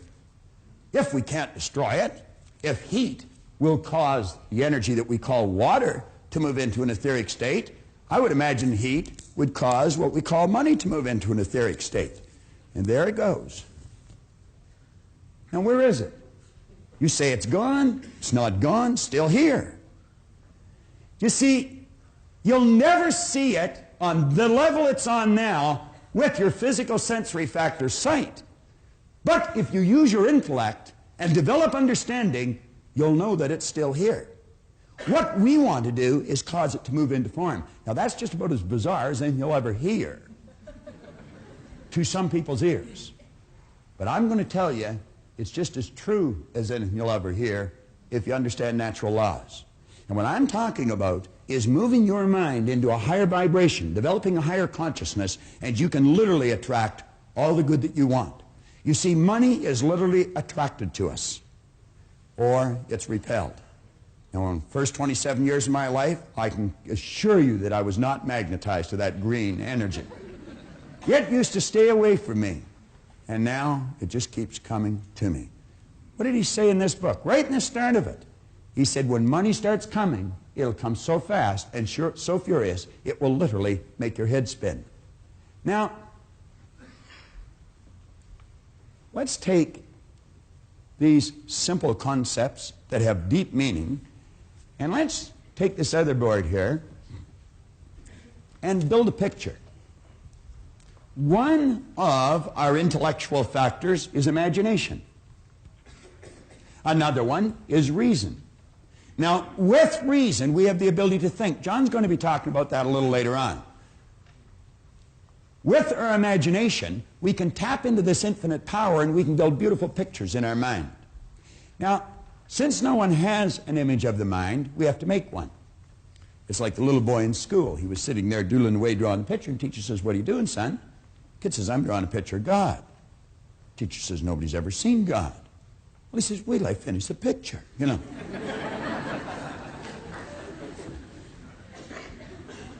I heard about a gentleman that was running a seminar in Vancouver, British Columbia. I was living and working in Chicago at the time. I, at the time, was prepared to go anywhere to try and find out why I changed.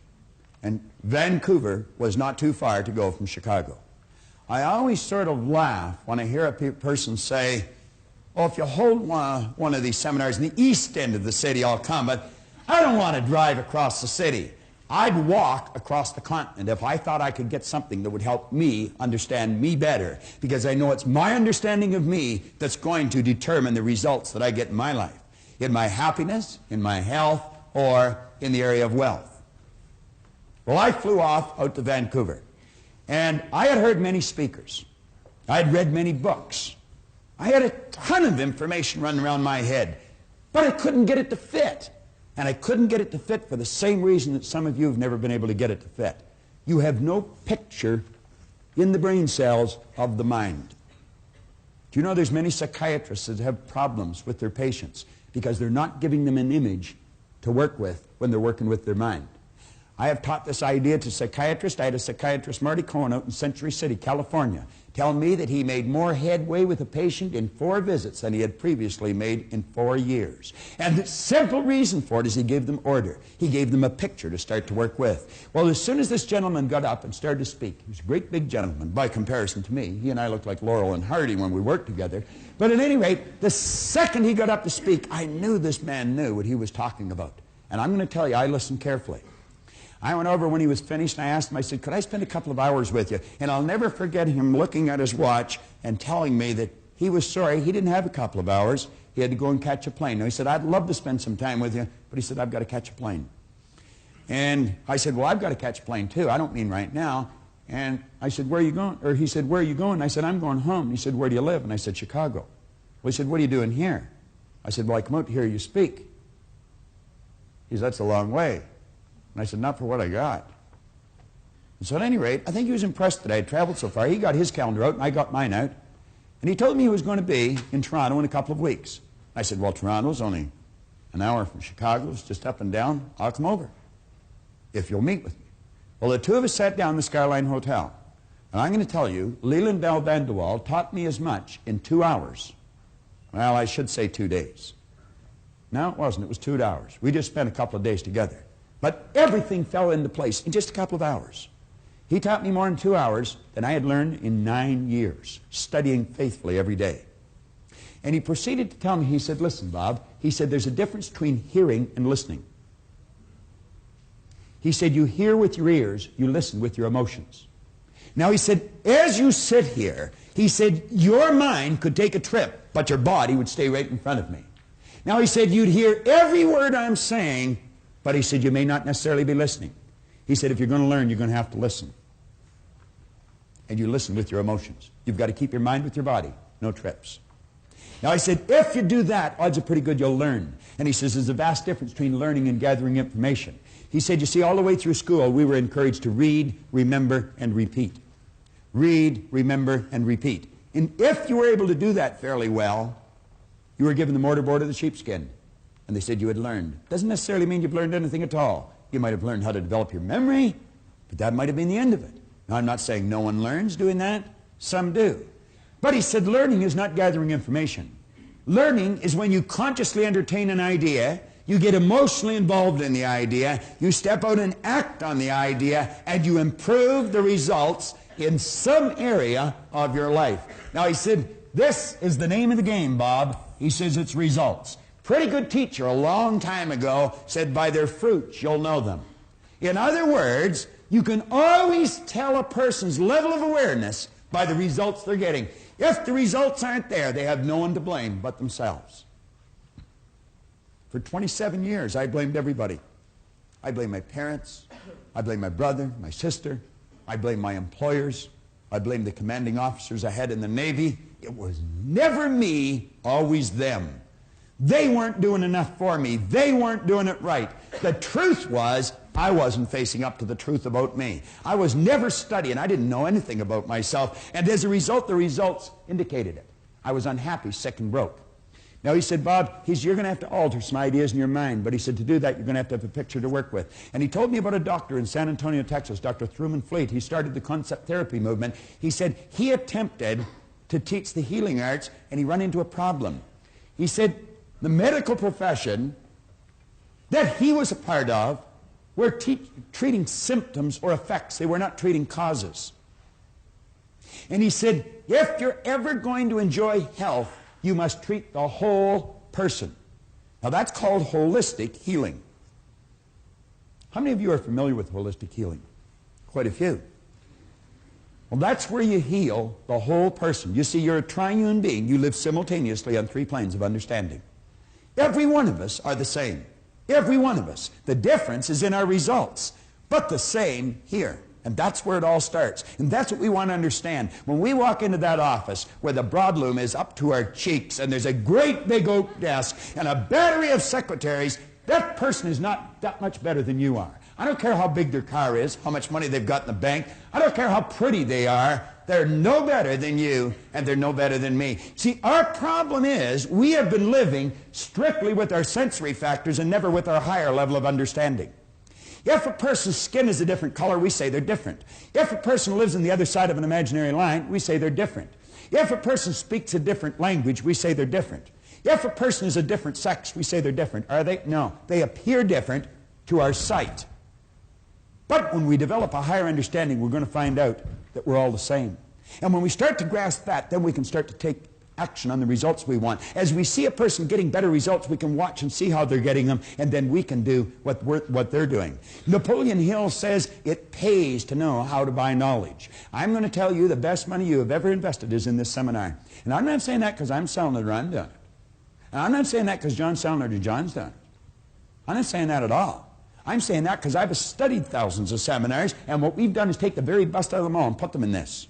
When this was introduced to you early this morning, this was advertised as the most effective personal development seminar in the world today. It is, so far as I know. And I'm going to tell you, I've been to a lot of them. And it is because we give you a picture and then we show you how to change things. Well, Dr. Fleet said if we're going to see health, we're going to have to give a person an image of the other side of their personality. And he said, since no one's ever seen the mind, I'm going to make a picture of the mind. Now he said, let this represent the mind. Then he said, let this represent the thing that we've given all of our attention to now, up till now, the body. And he says it's this thing here that moves into action and causes the results that we get. If we're going to change, what we do, or if we're going to change our behavior, we're definitely going to have to change what's going on in here. If we're going to change what's going on in here, we're going to have to understand how it functions. And as he pointed out, there are two sections to the mind, joined together, but different in their method of operation. And he referred to this as the conscious mind and this as the subconscious mind. Now, if you look on page 6 of your action planner, you'll see that drawing. The day Leland Bell Vanderwall drew that on the opposite side of a placemat in the coffee shop of the Skyline Hotel on Dixon Road in Toronto, Ontario, Canada, I'm going to tell you my life changed. I've put that drawing on the board thousands and thousands of times, and periodically when I do, I hear people snicker. But I'm going to tell you, if they stick around, they don't snicker for long. Because what it does, it starts to trigger all kinds of light in their mind. You've heard, let there be light, let there be a higher consciousness, let there be an awareness. Well, what we've given you here is a picture to start working with. It's not my picture. It's not even Truman Fleet's. It's our picture. The second you've got it in your mind, it's yours. No one can lay claim to something like this, but we can all use it. And we are all the same. I don't care how different you may appear to be to the person beside you, you and the person beside you are exactly the same. Now, it's understanding of how this functions that makes it different. Now, if you'll flip over in your exercise book, your action planner to page 8, and I would suggest that you follow this really closely. You could be sitting in your den or your family room and just watching this and the book stuck away somewhere. That'd be a terrible error. You'd be wasting your time. And you know, time wasted, you never get back. Now, of course, you only have to pay once, you see. If you've wasted the past, you've already paid the price. You don't have to pay twice. There's some consolation to it. But I would suggest you get the book out and follow me here. Now, you'll notice on page 8 and 9 are 6 drawings there. It's actually just 3 different ideas, or it's one idea broken down into 3 different parts. And as you take a look on page 8, the conscious mind, the subconscious mind, and the body, there are some very key parts to that. On the top drawing on page 8, we say this is the part of your mind that thinks or reasons. This is where your free will lies. Viktor Frankl wrote a magnificent book called Man's Search for Meaning. Viktor Frankl was a Jewish psychiatrist who spent the war years in a German concentration camp. And you know, I don't suppose anyone has ever been subjected to more abuse, intellectually and physically, than someone in one of those camps. I certainly couldn't even imagine it, even although he wrote it very well. But he pointed out, he said, regardless of how they chained us and abused us, they could never take control of our mind unless we chose to let them. He did not choose to let them. Viktor Frankl was a courageous man. He's lived to talk about it. He's lived to teach about it. And I'm going to tell you, he's a wise person. That's where your free will lies. You don't have to follow anybody else. We say the conscious mind can accept or reject any idea. Now, there is no person or circumstance that can cause you to think thoughts or ideas you do not choose. They are the most important lines that you might find in this entire program. Now, what I'm going to do is run over a few ideas, and as I do with each part, on page 9, jot some of them down. Not what I say, but what it means to you. Now, let's understand this right away. What I say, or what John says in this seminar, is not that important. What you see us put on the board is not that important. The different little props that we may use, they're not that important. What's important is what you think as a result of something we may say or you may see on the board. That's what's important. There's something you want, and there might be one idea that we fire out that'll just trigger something in your mind, and away you go. And you can do anything you want. I was talking to Raymond Aaron here early this morning. He's got a millionaires club, and there's many of you in the audience, and I want to congratulate you. I think it's a great idea. He's teaching people how to become millionaires. I watch a lot of people laugh when they say, what? He's already made 100 people have developed a net worth of at least $1 million just through one person's teaching. It's incredible, isn't it? It really is. That's not a crazy idea at all. You want to be a millionaire? You can be a millionaire. Do you want to start your own business? You can start your own business. You can do anything you want. But clearly understand this. If you don't know how this works, you haven't got a snowball's chance in that hot place of doing it. We're just about to the end of this first tape. There's been some very important material covered.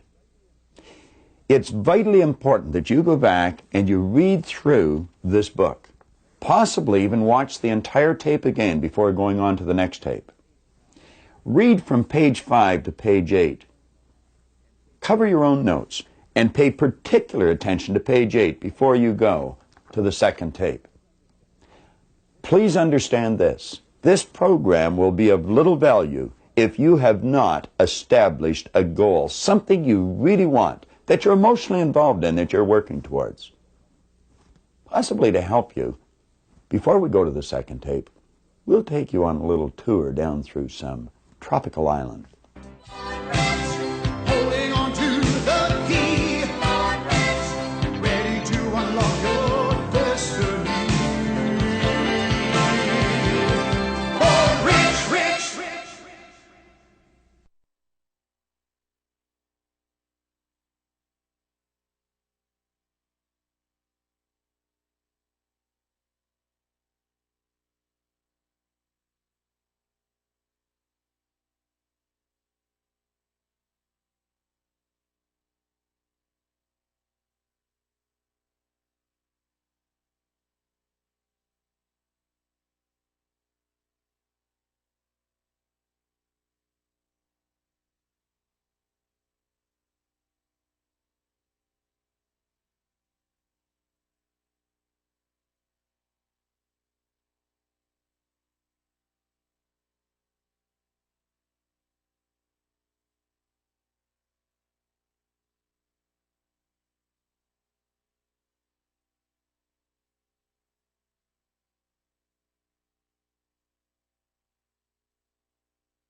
material we've covered up to this point has been absolutely essential to create the proper mental environment and prepare you for the information that's coming.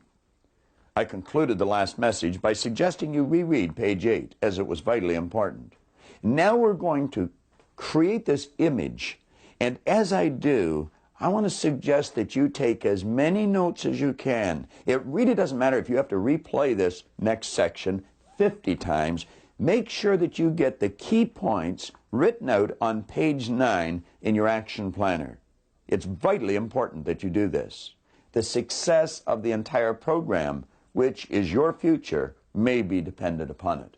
I know you'll do well. Now let's start to think. Here we're talking about this power.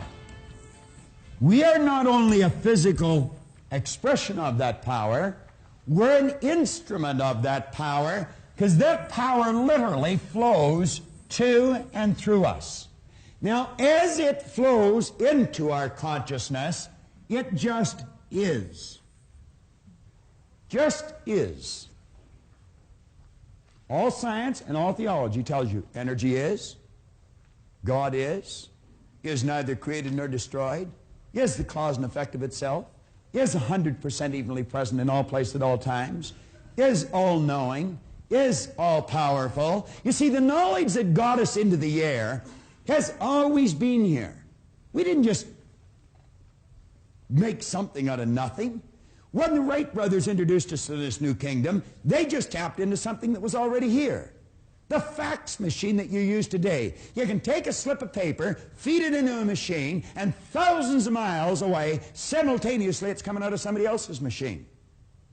And it's all done just through passing something through the medium of the molecule, the no thing. We've always been able to do that. We've just become aware of how to do it. See, a person that's earning $25,000 a year, they're not earning $25,000 a year because they want $25,000 a year. They're earning $25,000 a year because they're not aware of how to earn $50,000. Any person in this room can become financially independent. There's no trick to it. This afternoon we're going to talk about that a little bit. As this power flows in, it's neither negative or positive. Jan, I'm going to tell you there's nothing on the cover of that book. Am I right or wrong? I'm wrong. Do you want to stand up for a second, Jan? You want to get a nice shot of this lady. She's a pretty student. All right? I'm going to tell you they were never like this when I went to school. All right. Now, Jan, you're looking at the cover of this book. And I'm telling you there's nothing there, but in your mind, your eyes are telling you there is something there. Is that correct? That's correct. Let's let the camera have a shot of this. You see, there is print on the cover of this book. It says, Think and Grow Rich. And that's what Jan is looking at. And when I tell her there's nothing there, she is bound to tell me I'm wrong. Now, Jan, let's look at the other side of the book. I'm going to tell you there's nothing on the book. What do you say now? Now I'm right. You're right. Now I'm right. A minute ago I was wrong, and now I'm right. Thanks very much, Jan. All right? Now, what did we do here? We just turned the book around. Somebody say, well, that's a cute little trick you pulled on Jan, and if that's where we stopped it, that would be right. But John talked about laws earlier this morning. He was talking about the action-reaction being equal and opposite. As you sow, so shall you reap. Energy always returns to its source of origination. Well, you know, there's other laws. That's not the only law. There are 7 laws. Dr. Werner von Braun one time pointed out that the natural laws of this universe are so precise that you and I don't have any difficulty today building a spaceship. We can send a person to the moon, and we can literally time the landing with the precision of a fraction of a second. He also said these laws must have been set by someone. Now, the law that I'm referring to here is not the law of cause and effect or sowing and reaping. It's the law of polarity or the law of opposites. You see, Jan, there's a front to the book and there's a back to the book. There's a right and a left to the book. And what's right to me is left to you. There's a top and a bottom to the book. There's an inside and an outside to the book. And you couldn't have one without the other. If I started to slice the right side off this book, when I've taken the last slice for the right side off, I've also gotten rid of the left. You couldn't possibly have one without the other. Nothing complicated about that. Pretty simple idea, but not understood by many people. We use these two symbols to illustrate the law of opposites. And you know, as this power flows into us, we can make out of it anything we choose. You can sit there, this is the intellectual mind, activate your higher faculties. I'm not talking here about your sensory factors, I'm talking about your higher faculties. You can exercise them, and you can literally create the start of anything because you are creative. You're a creative being. Do you know it's these faculties that separate you from your pets? Archibald MacLeish had a character stand up in one of his plays. It's called The Secret of Freedom. He had this character stand up. It was a Pulitzer Prize-winning play, too. He had a character stand up and say, the only thing about a man that is a man is his mind. Everything else you can find in a pig or a horse. He was right. You've got marvelous faculties. Do you know that this auditorium was nothing but an image in the mind of one individual at one time? Do you know that the clothes you're wearing, the camera that I'm staring at was nothing but an idea in the mind of one individual at one time? Now I want you to imagine 100 years ago someone saying to you, I've got an idea. I've got a picture here of building something, I'm going to call it a camera, and I'll shoot a picture of someone in Seoul, Korea, and simultaneously they're going to see it in Nacogdoches, Texas, in their family room on something we'll call a television. I'll take that picture and I'll send it zigging off through time and space. I'll bounce it off something I'm going to call a satellite, and it'll bounce right into a receiving set on a television set in your family room. Now you know that the boys in the white coats would have been coming for that guy. But the truth is we did it. We did it. Yet in 1 week this year, 1 week in the past year, I conducted a seminar in Toronto, Canada, in Los Angeles, California, in Auckland, New Zealand, in Honolulu, Hawaii, in 1 week. I could have been flying over Tahiti, which I was, at 35,000 feet, going 600 miles an hour, press a button and my seat goes back, pull a thing out from underneath, I could virtually turn it into a bed, hit another button and somebody come to my aid and they'd give me something hot or cold to drink, they'd give me something to eat, they'd give me a pair of earphones, plug into the seat and I could listen to my choice of music, or I might be able to watch a first-run movie. They'd wheel a little cart down beside my seat and they'd give me a hot meal.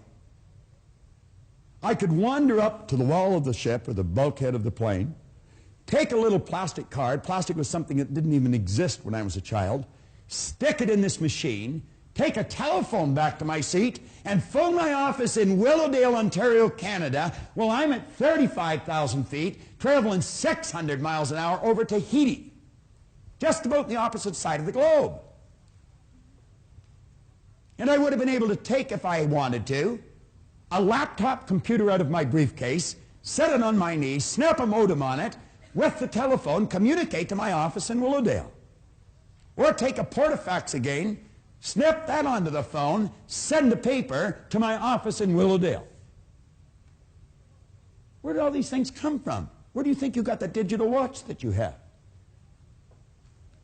There is only one source of supply. Every great teacher all down through history for the last 6,000 years in recorded history has told us that if we had our ear to the ground, we'd get the message. This is where everything starts. We build the picture in our mind. Do you know what our problem is? When we build that kind of a picture, we instantly say we can't do it if it's far beyond the results that we're getting. You wouldn't be able to get the picture if you couldn't do it. You can do anything you want. Anything you want. Now, hooked up to your conscious mind, like little antennae, you have sensory factors. You can hear, see, smell, taste, and touch. And you know that's where most people get all their information, through their sensory factors? They watch a TV, read a newspaper, listen to the radio, overhear conversations, and you know what most people are doing? They're talking about why something can't be done. And we're listening to it. Do you know, for 26 years, that's the only way I got my direction. I just did whatever the other guys were doing. I remember when I was 17, they said, we're joining the Navy. Are you coming? Sure. I got 5 years. They didn't even like it. I'd never even seen a boat, let alone a ship. Why did I do it? Well, the other guys were doing it. Just wherever they go, you know, like sort of in lockstep type fashion, we go through our life. The average person tiptoes through life hoping they make it safely to death. What a dumb game. That's not a practice run. We get one shot at it. You don't have a contract to live forever, you know. If you're going to let what you do be based upon what you hear, you better make certain the people that are giving you the advice are getting phenomenal results, or you're going to go where they're going. And I can be an authority on this. I am an authority on it. I spent 27 years doing it every waking hour. I know where they're going to lead you. Around in a circle, because that's where they're going. When an idea comes into your mind, you want to ask yourself this question. Don't ask whether it's wrong or whether it's right. See, Jan was right. There was something on the book. So was I right. There was nothing on the book. That's not the question. Do you know what the question is? Will that idea take me from where I am and move me in the direction of the star that I'm shooting at? Will it help me reach my goal? If it won't, I guarantee you it's going to take you in the other direction, because you're not going to stay where you are. That is certain. That comfort zone is a dangerous place to be. It's like Riggs said, it may be comfortable, but it's a bad spot. You have the ability, when someone gives you a suggestion that takes you in a direction other than where you want to go, you have the ability to consciously and mentally just reject that idea. And then you can go ahead and originate whatever idea you want. Now, as long as an idea is in your conscious mind, it'll have absolutely no effect on your physical body or what you're doing. No effect at all. It's when you take that idea and you turn it over to this part of our mind we refer to as the subconscious. It could be called universal intelligence. It's called by many different names. Superconscious. There's about 150 some names you can put on here. The early Greeks referred to this part of our personality as the heart. You see, they pointed out that as you think in your heart, so are you. Do you know that side of your personality has no ability to reject an idea? Absolutely none. Whatever idea comes in and goes in here instantly is manifest in that physical body of yours. Now, you get ideas from outside, we instantly let them come in here and we act on them. I want you to take your hand and hold it up like that for a moment. Take your hand and hold it up like that. Now, put it here in your chin for a second. Will you do that? Where's your chin?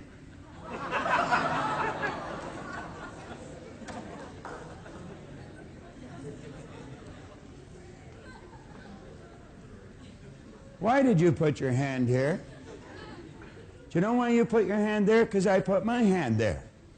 You said, well, that's what you said to do. I'm going to suggest you weren't thinking. I'm going to suggest you just let that idea go right into your subconscious and you automatically acted on the idea. If I said, follow me, I'll show you how to win. Are you just going to follow me? Where are you going to ask yourself?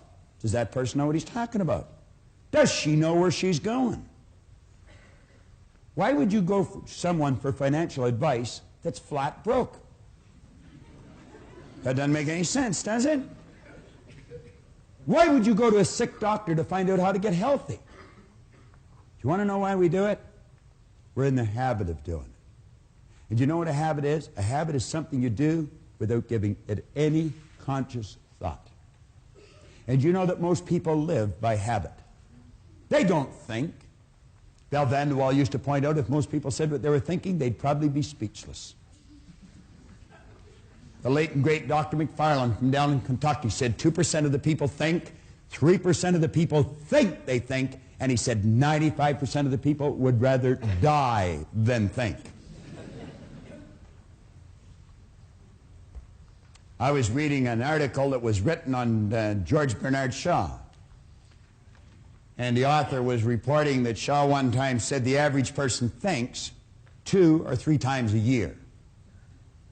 He said, I've gained an international reputation for myself thinking 2 or 3 times a week. I was driving over here this morning with Linda, my wife. We had a real interesting occasion this morning at the house. Colleen, my daughter, got up to have a shower and turned on the tap and took it right off in her hand. The water goes right across the rim. And of course, being the mechanically inclined person I am, I didn't even know how to shut it off. So we had a fountain going sideways in the bathroom. The only way Linda knew how to turn it off was shut all the water off in the house. This happened at 5:45 this morning. Needless to say, that was a nice way to start to wash your hair and have a shower and brush your teeth. So I thought, what'll I do? I could see this hole, and I didn't know what to do, so I went and got a broom handle and shoved it in the hole. That's exactly what I did. But that didn't work. Well, now, if you wanted to see a comedy, you should have been in our house this morning. Here's Linda holding the tap on while Colleen's having a shower and having a terrible time trying to adjust the hot and cold. Then Colleen scurried away with her towels around her, and in I go. And I've got the water pouring on me, my hair full of soap, and it went ice cold. Linda said, hurry up, it's freezing. Then she said, it's burning me. Well, we finally got the soap off, and we got through the operation. And I understand there's a plumber over there doing what I'm not aware of how to do. And I have no intentions of learning either, I might tell you. But you know, she was saying on the way over, she said, well, we sure got creative early, didn't we? Then she said something interesting. She said, you know, there would be some people, that's the only time they ever originate a creative thought in their life, when they meet some kind of a catastrophe like that. And you know, that's true. That is the truth. That's the only time, when their back is right against the wall, that they'll think of something different. What's a different way to do what you do? What's a better way to do what you do? What's a different way to strengthen your relationships? What's a better way to improve your income?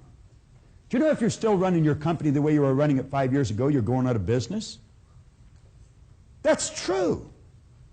You've got to do it different. And by that I mean you've got to do it better. You've got to become more effective. You see, we live in a fast-changing world. This isn't the 50s any longer. You've got to run to keep up today. And if you're not prepared to do it better, get out of the game, because you're really going to get hurt. But any one of us can. And I don't care what's happened in the past. You might have been losing right up to this moment, but there's no point from this moment on doing it. You see, I blew it until I was 26, but as Ray said to me, you've already paid for that. You don't have to pay twice. Start to think. And he says, if you choose an idea and you place it in here, instantly and automatically, you move this thing called a body, which is nothing but a mass of energy, into a new vibration. That causes it to act different. You see, the action is caused by the vibration. If you're entertaining a negative idea, and this is the emotional mind, by the way, and you let yourself get emotionally involved in the negative idea, you instantly move your body into a negative vibration. There can be no intelligent action come from a negative vibration, ever. If energy is in a negative vibration, it must move into negative form. Science will tell you one of the first laws of energy is that energy is forever moving into form. And you know what religion calls this? They call it prayer. Prayer is the movement that takes place between spirit and form, with and through an individual. Do you know most people are praying for what they don't want? They're talking about what they do want. They treat God as some cosmic bell captain that's just going to run because they spoke. But it's not the way they think. They wish positive and think negative. If you're in a negative vibration, as John will show you tomorrow, the only thing you can attract to you is something negative. How do you change? Well, one good way is consciously pick the people you associate with. Pick with people who are winning. Go mix with them. do what they do. You're going to find that some of your family, some of your relatives, some of your friends, people that you love, are in a negative vibration. That doesn't mean you divorce yourself from them. Just don't go as often and don't stay as long. Makes good sense. I had a good friend of mine a number of years ago, Harold Brennan. He's still a good friend of mine. Harold one time said, if you don't want to catch fleas, you don't sleep with the dog. Not bad advice. Now, let's just change gears here a bit. You come up to a person and you say, "Hi, how are you today?" You never hear a person say, "Oh, I am consciously aware that I'm in a negative vibration." I've never heard anybody say that. You know what you will hear people say? "I don't feel that good." What do they mean? Well, we invented words to describe situations. Feeling is a word we invented to describe our conscious awareness of the vibration we're in. When a person says, "I don't feel very good," what they're saying is, I'm consciously aware that I'm in a negative vibration. Now, because of their ignorance, and I mean that, unfortunately we use the word ignorant more often than not. We should be using the word rude. Not everyone's rude, but everyone's ignorant. We just don't know some things. But because of their ignorance, they don't know that they're causing themselves to feel bad. So they'll say, "She really makes me mad. He really upset me. Oh, I'm glad you weren't there. It just made me sick." It can't make you sick. He can't make you angry. She can't upset you. You've got to do it to yourself. Boy, that's a heavy load, isn't it? I am responsible for how I feel, and you haven't got anything to do with it. You'd say, "Hell, I don't want to play that game." Fine, lose. You see, it's like Wayne Dyer said, if you think other people are the cause of your problem, you're going to have to send the rest of the world to the psychiatrist for you to get better. Now, you know how successful you're going to be trying to pull a deal like that off. Let's become aware when we're not feeling good, when we're not doing the things that give us the results we want, we are emotionally involved with a destructive concept that we put in here ourselves. Let's consciously and deliberately build a positive idea, get emotionally involved with the positive idea, and simultaneously we move into a positive vibration. Everything changes. That takes some mental strength. How do you develop? I'll tell you exactly how to develop it.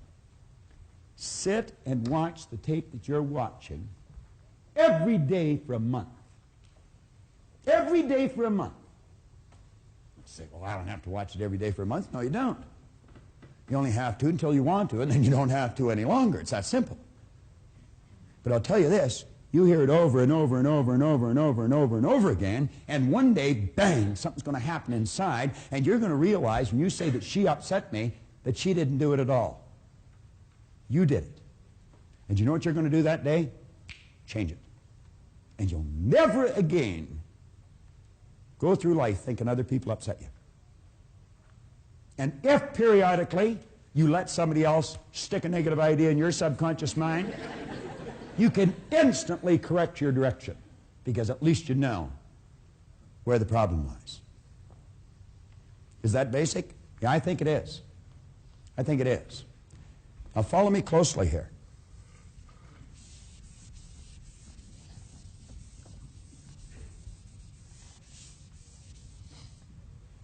The ideas that you impress upon your subconscious mind over and over and over and over and over again ultimately become fixed in there. You see, what you're doing when you build these ideas that we're discussing now, what you're doing is building brain cells. Every time you think about that idea, you're giving those brain cells more strength.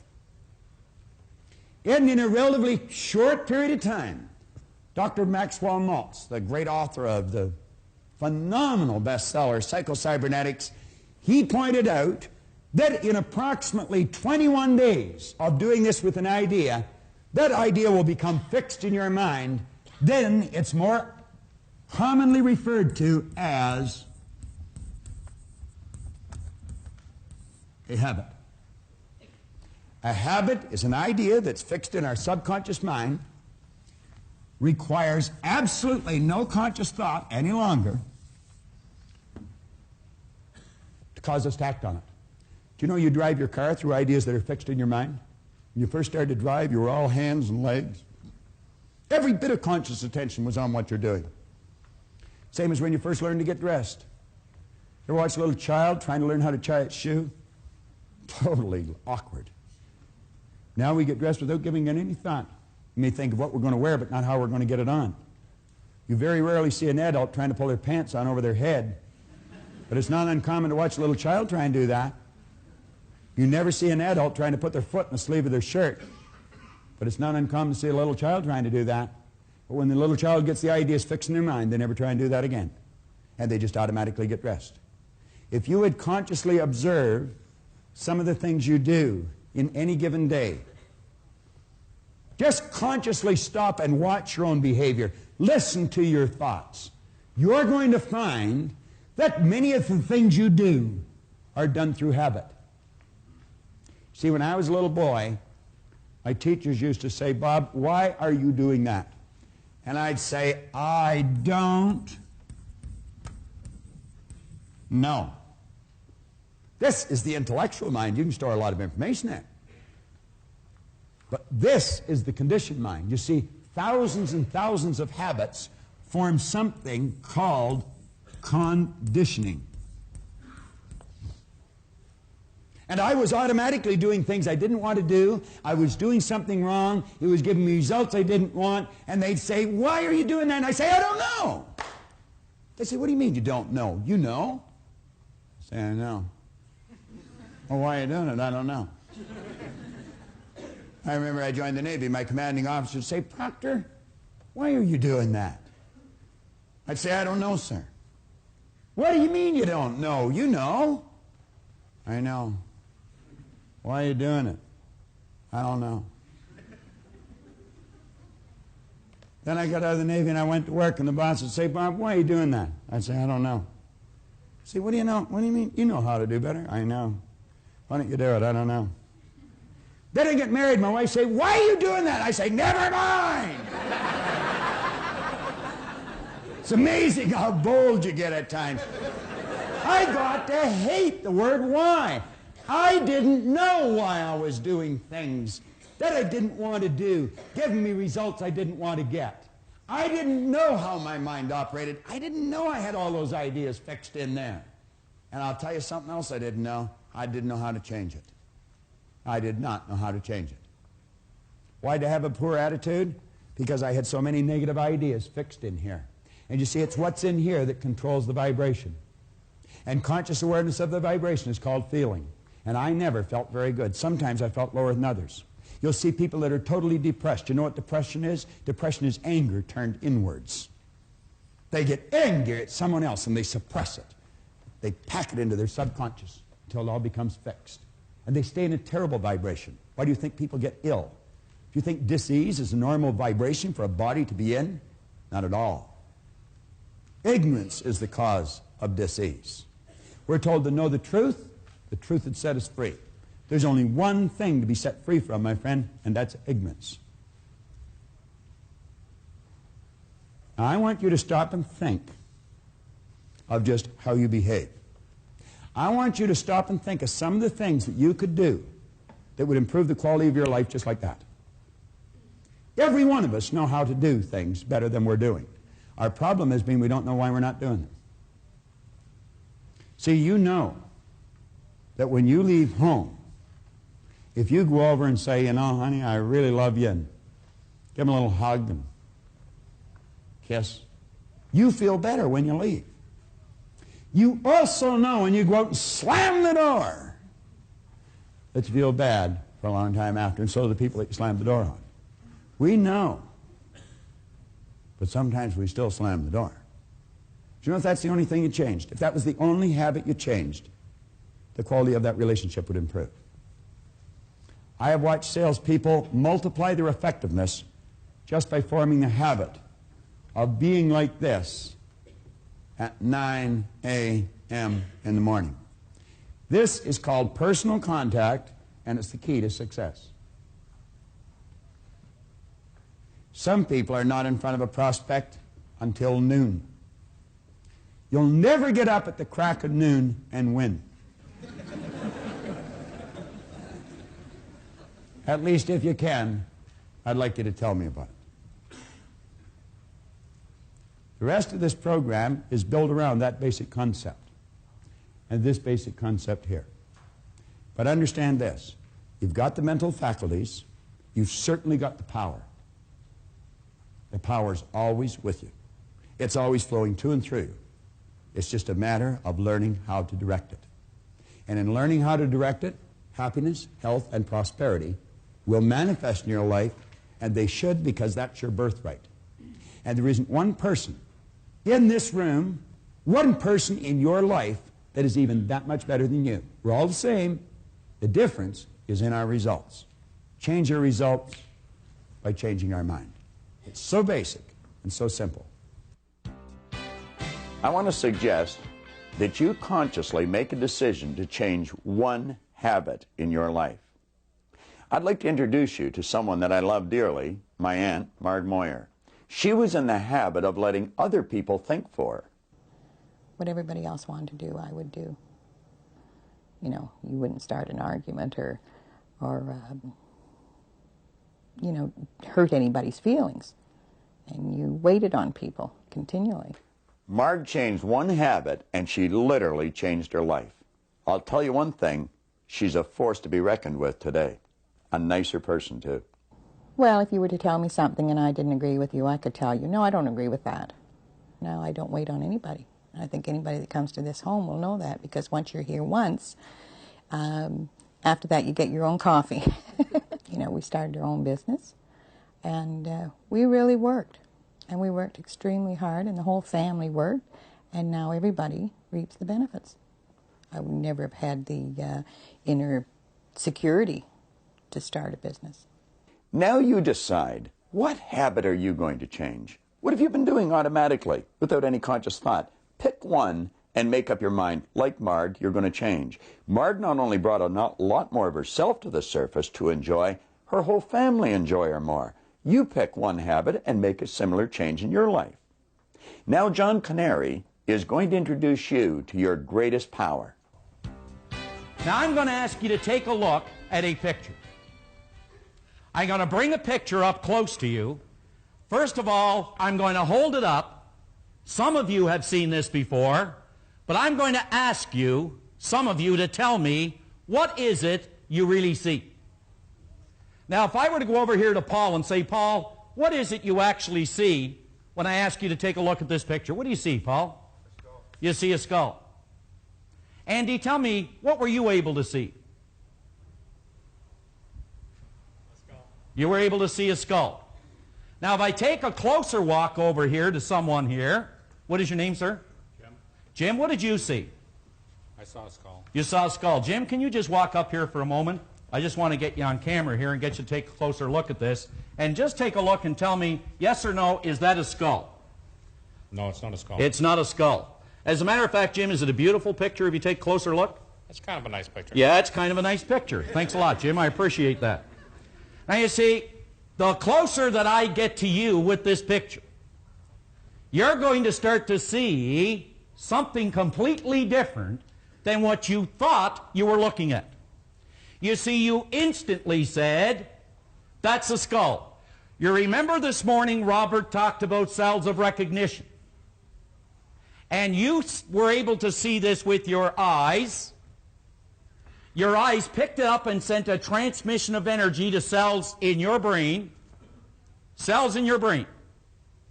Those cells were triggered, are moved into a speed of vibration, a high amplitude of vibration, and flashed a picture on the screen of your mind. The picture you were able to describe is a skull. But you know something? That's not true. You know what I've got here, isn't that correct? Correct. Do you know what I've got here, Tammy? You see, some of us in here have exactly the same picture of what's in this skull.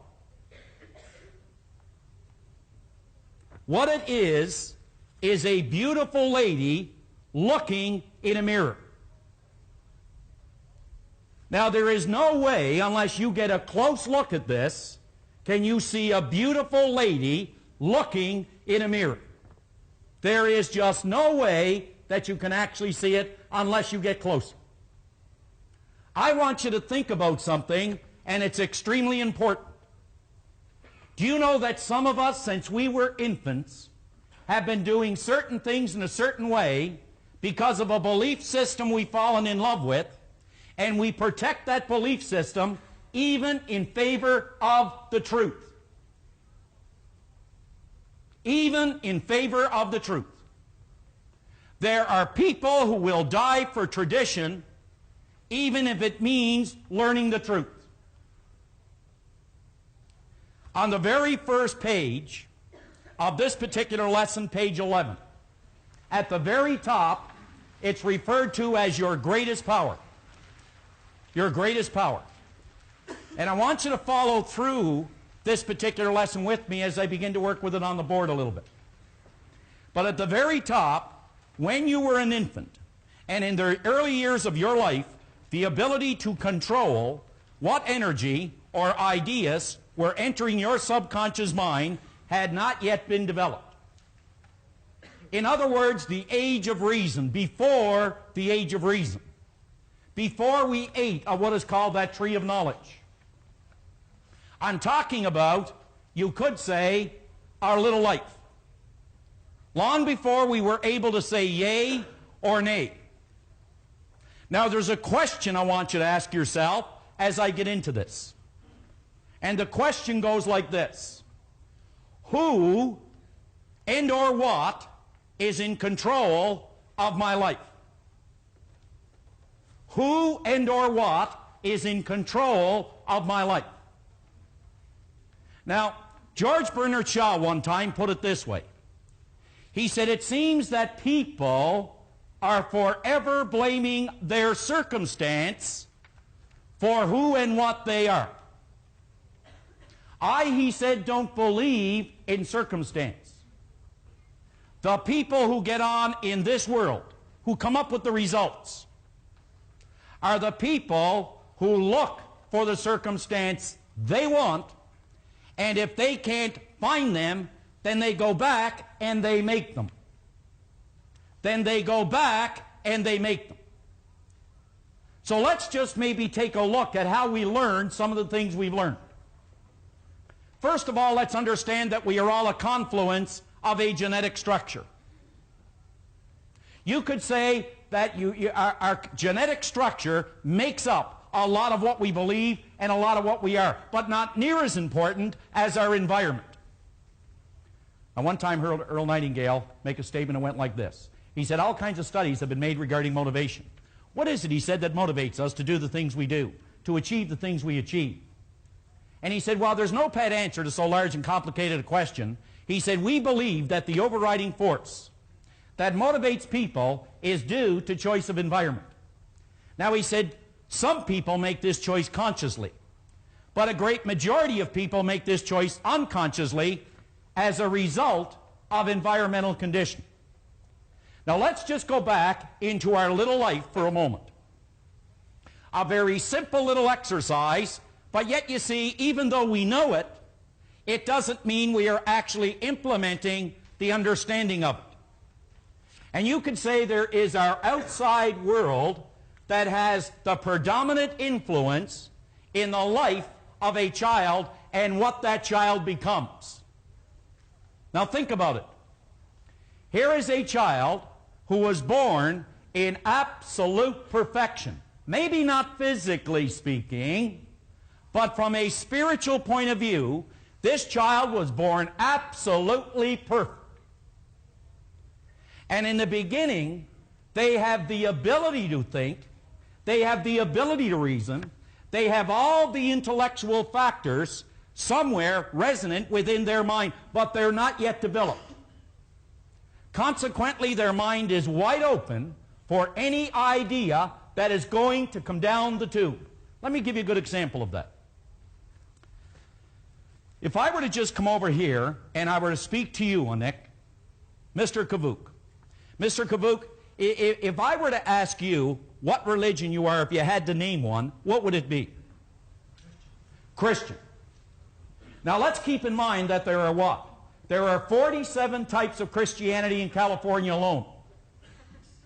Now, what are your children, Onik? They're Christian. Now, were they born Christians, Onik? They were born Christians. Now, here's the point. Here's a brand new baby, and we'll just call this baby Billy or Julie. And one of the things that the baby is going to learn is about that symbol. Is that right? Yes, no? The baby is going to learn something about that symbol, just as Onik was just telling me. That's an idea that the baby is going to learn. But let's understand how the baby learns to begin with. How many people have a young baby? How many? All right. What's the baby's name? Rebecca. What is it? Rebecca. How old is the baby? 11 months. Now, Rebecca is being spoon-fed by now. Is that correct, Dad? Yes. Yeah, Rebecca is being spoon-fed. Now, here's what happened. Now, when you first got Rebecca, did you say, your name is Rebecca and don't you ever forget it? Is that what happened the first day you brought her home? Okay? Now, isn't it true that if you notice Rebecca, that at a certain point in her life there, I don't know how many weeks it was, but there's a hand. She's looking at this hand she's holding up. And she's wondering, what is this? They start to examine this hand. They're wondering, what is that? It takes them a while to find out that it belongs to them, because they take it and they bite it, and then they know it belongs to them. And they take the same thing with their foot, and they're wondering, where did this come from? Well, Bob mentioned this morning, I am not a physical instrument. I am and I have, and I live in. All right. Well, you see, Rebecca is a spiritual creature. And Rebecca, for the most part, is going to learn about Rebecca from the people by whom she is surrounded in her outside world. That's how Rebecca is going to learn. But do you know there's a certain point in Rebecca's life, and it could be now, could be later, but there's a day that Rebecca is going to go through some introspection, and this is what Rebecca is going to say silently in her heart of hearts.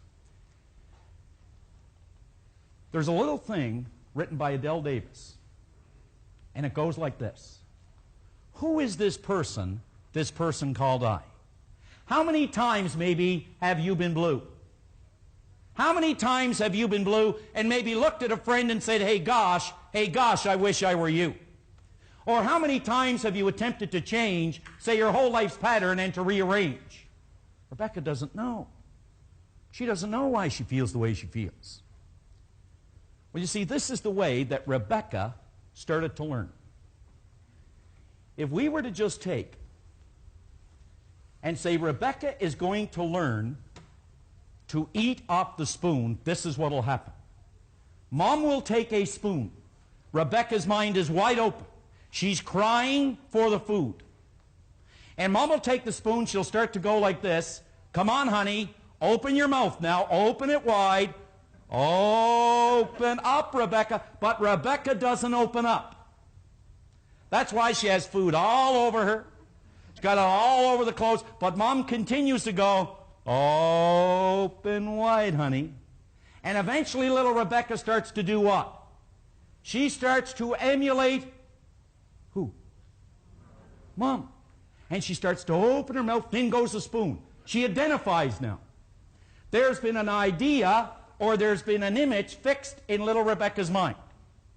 Do you know this is going to continue as Rebecca begins to grow up?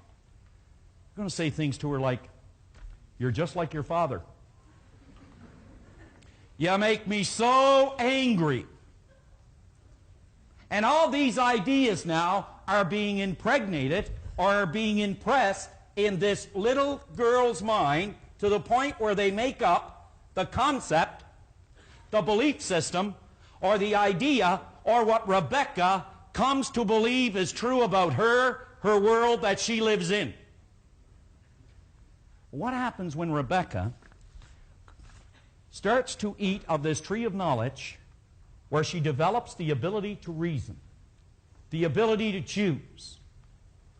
You know, now that Rebecca can think, let's not make the mistake of believing that because she can think, that she is actually thinking. As Dr. Ken McFarland said, Bob was referring to, 2% of the people think, 3% of the people think they think, 95% of the people rather die than think. Rebecca is not necessarily thinking. Let me give you a good example. What is it that's causing Rebecca to do the things that she's doing? We know it's got to be the conditioned mind. Good, bad, or indifferent, it is the ideas that have been impregnated in her subconscious or her conditioned mind. Let me give you a good example. One day Rebecca is going out and she's doing a little bit of shopping with Mom. And they get in this car and they start down the street. And Rebecca leans into the front seat. Now remember, she now has the ability to reason. But it doesn't mean she is.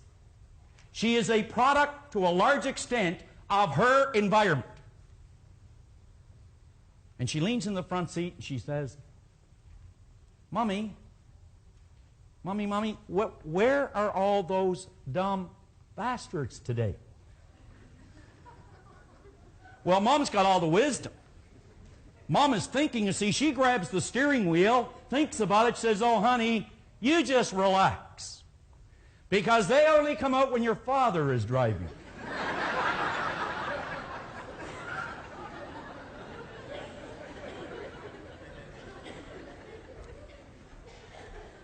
Was that little girl doing something wrong? Did she say anything wrong? Not in her mind.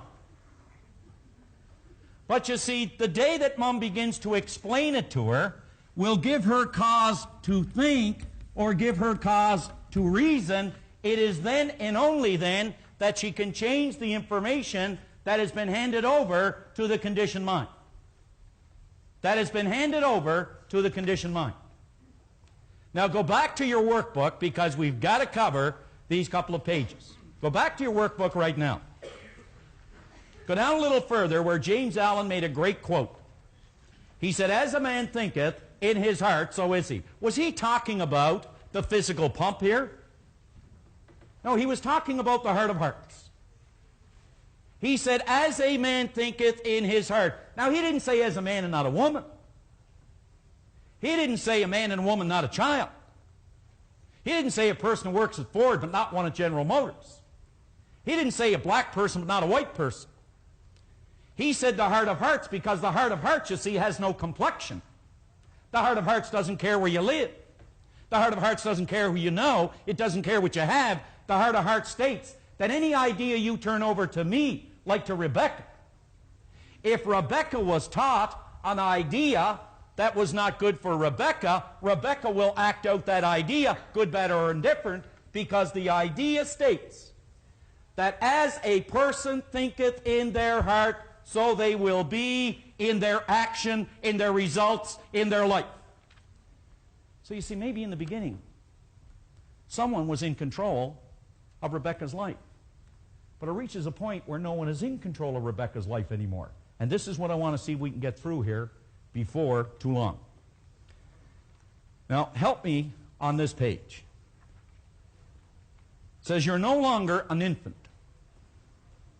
You do have control over what enters your subconscious mind. Whether you're exercising that control or not exercising it is another subject. You know, a mother got up one morning, she yelled up the stairs, she said, son, get ready, we're going, you got to get going to school. He yelled down, I'm not going. You have to. Give me 2 good reasons why I should. Well, she said, the first one is you're 40 and the second one is you're the principal. So we're no longer an infant. Go along here with me again if you will. You can control what enters your subconscious mind, and furthermore, you definitely have the God-given ability to change the old conditioning. You know, I don't think there is anything greater that you can learn about you than that statement. You see, your present conditioning is your personal life, what you have, what you believe you are. It is your family life, and it is your business life. It is your income. It is everything about you. That is a reflection of your own conditioning. I remember one time I put on a particular tape by a guy named Earl Nightingale. And Nightingale said this. It was probably one of the better things I've ever heard. Nightingale said that your world and everything in it is a reflection of your own mental attitude toward yourself. This world that you live in, that you see, and everything you believe it to be, it is a reflection of your own mental attitude towards yourself. So here we have what is called the old conditioning. That's what we are today, regardless of where that might be. And here we are with a new idea. In other words, we are living with a belief system, as you see over there, and what we are attempting to do sometimes is to develop a new, constructive, or a bigger idea. Had someone mentioned to me today, well, I don't know how to do it. You know what? There isn't a soul alive that knows how to reach a goal until they reach it. There isn't one living soul alive that knows how to reach a goal until they reach it. And even a person who has can't tell a person who hasn't until they reach it. Only then will they know. But you know, there's some good news. Albert Einstein had something burned into the corner of his desk that he said was responsible for every great invention he ever brought about. And this is what he had burned into his desk. That all creation waits. Now think now. All creation, he said, all creation waits with eager longing for the revealing through the sons of man. That's you, and it's me, and it's those around you. In other words, the way to do anything you want to do, it's already here, but you've got to use something to work with it. You've got to use your ability to reason, your ability to choose, your ability to think. You've got to use it. And we're going to cover those two areas because, you see, you can reason two ways, and that's what we're going to touch on here. Now, go through with me then the last paragraph in this page. You can control what enters your subconscious mind, and furthermore, you definitely have the God-given ability to change the old condition. And by doing this, you can transform your life. Now that's what a behavioral scientist would say. Let's go over to the other side, to the philosopher, the theologian. What would they say? Let's go back to a guy by the name of Paul. He was a pretty bright guy. He used to walk along the shores of Galilee there, and he was picking up and learning as well. And he said something like this. He said that if you want to be transformed, he said, be not of this world. Now, he didn't mean to leave it. What he was pointing out is what you must do is be not of this world of conditions and circumstance. Be not of what already is. But he said, be transformed by the renewing of your mind, the renewing of your conditioning, the renewing of an idea. In other words, replace one idea with a new idea. All right. Would you turn the page, please? Just turn the page over to page 12. What is the purpose of the intellectual factors you see at the top of this page? It says your conscious mind has been endowed with intellectual factors. We know that. This little girl has been endowed with intellectual factors.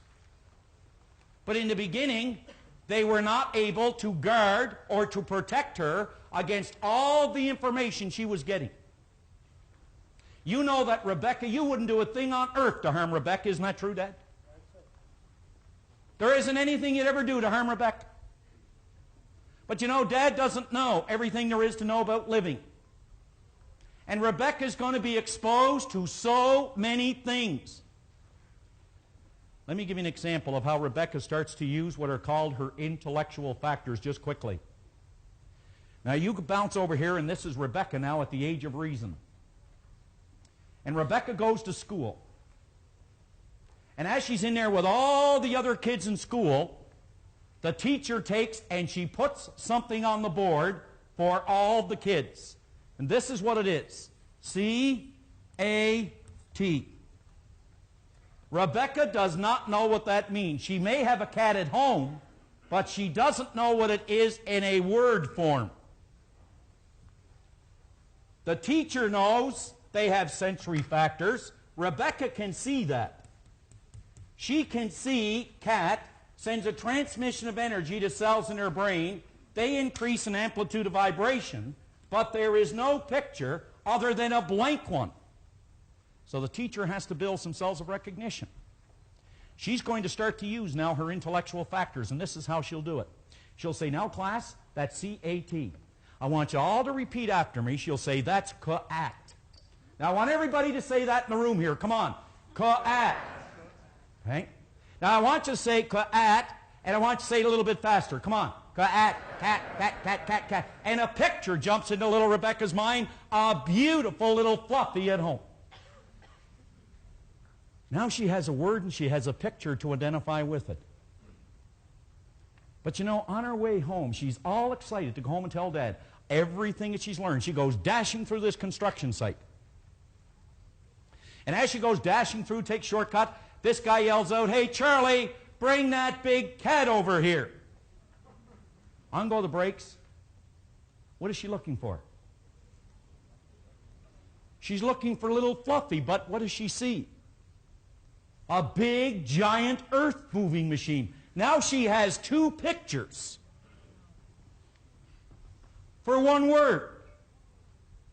Two pictures, one word. She goes home, she says, Mommy, Daddy, teacher told me all about Fluffy, C-A-T, and I'm going home here, and the man yelled. And I see this, oh no, honey, that was a caterpillar. Now she's got three pictures for one word. But you see, they explain it to her, and something goes away, and it's called confusion. Now I want you to think about this.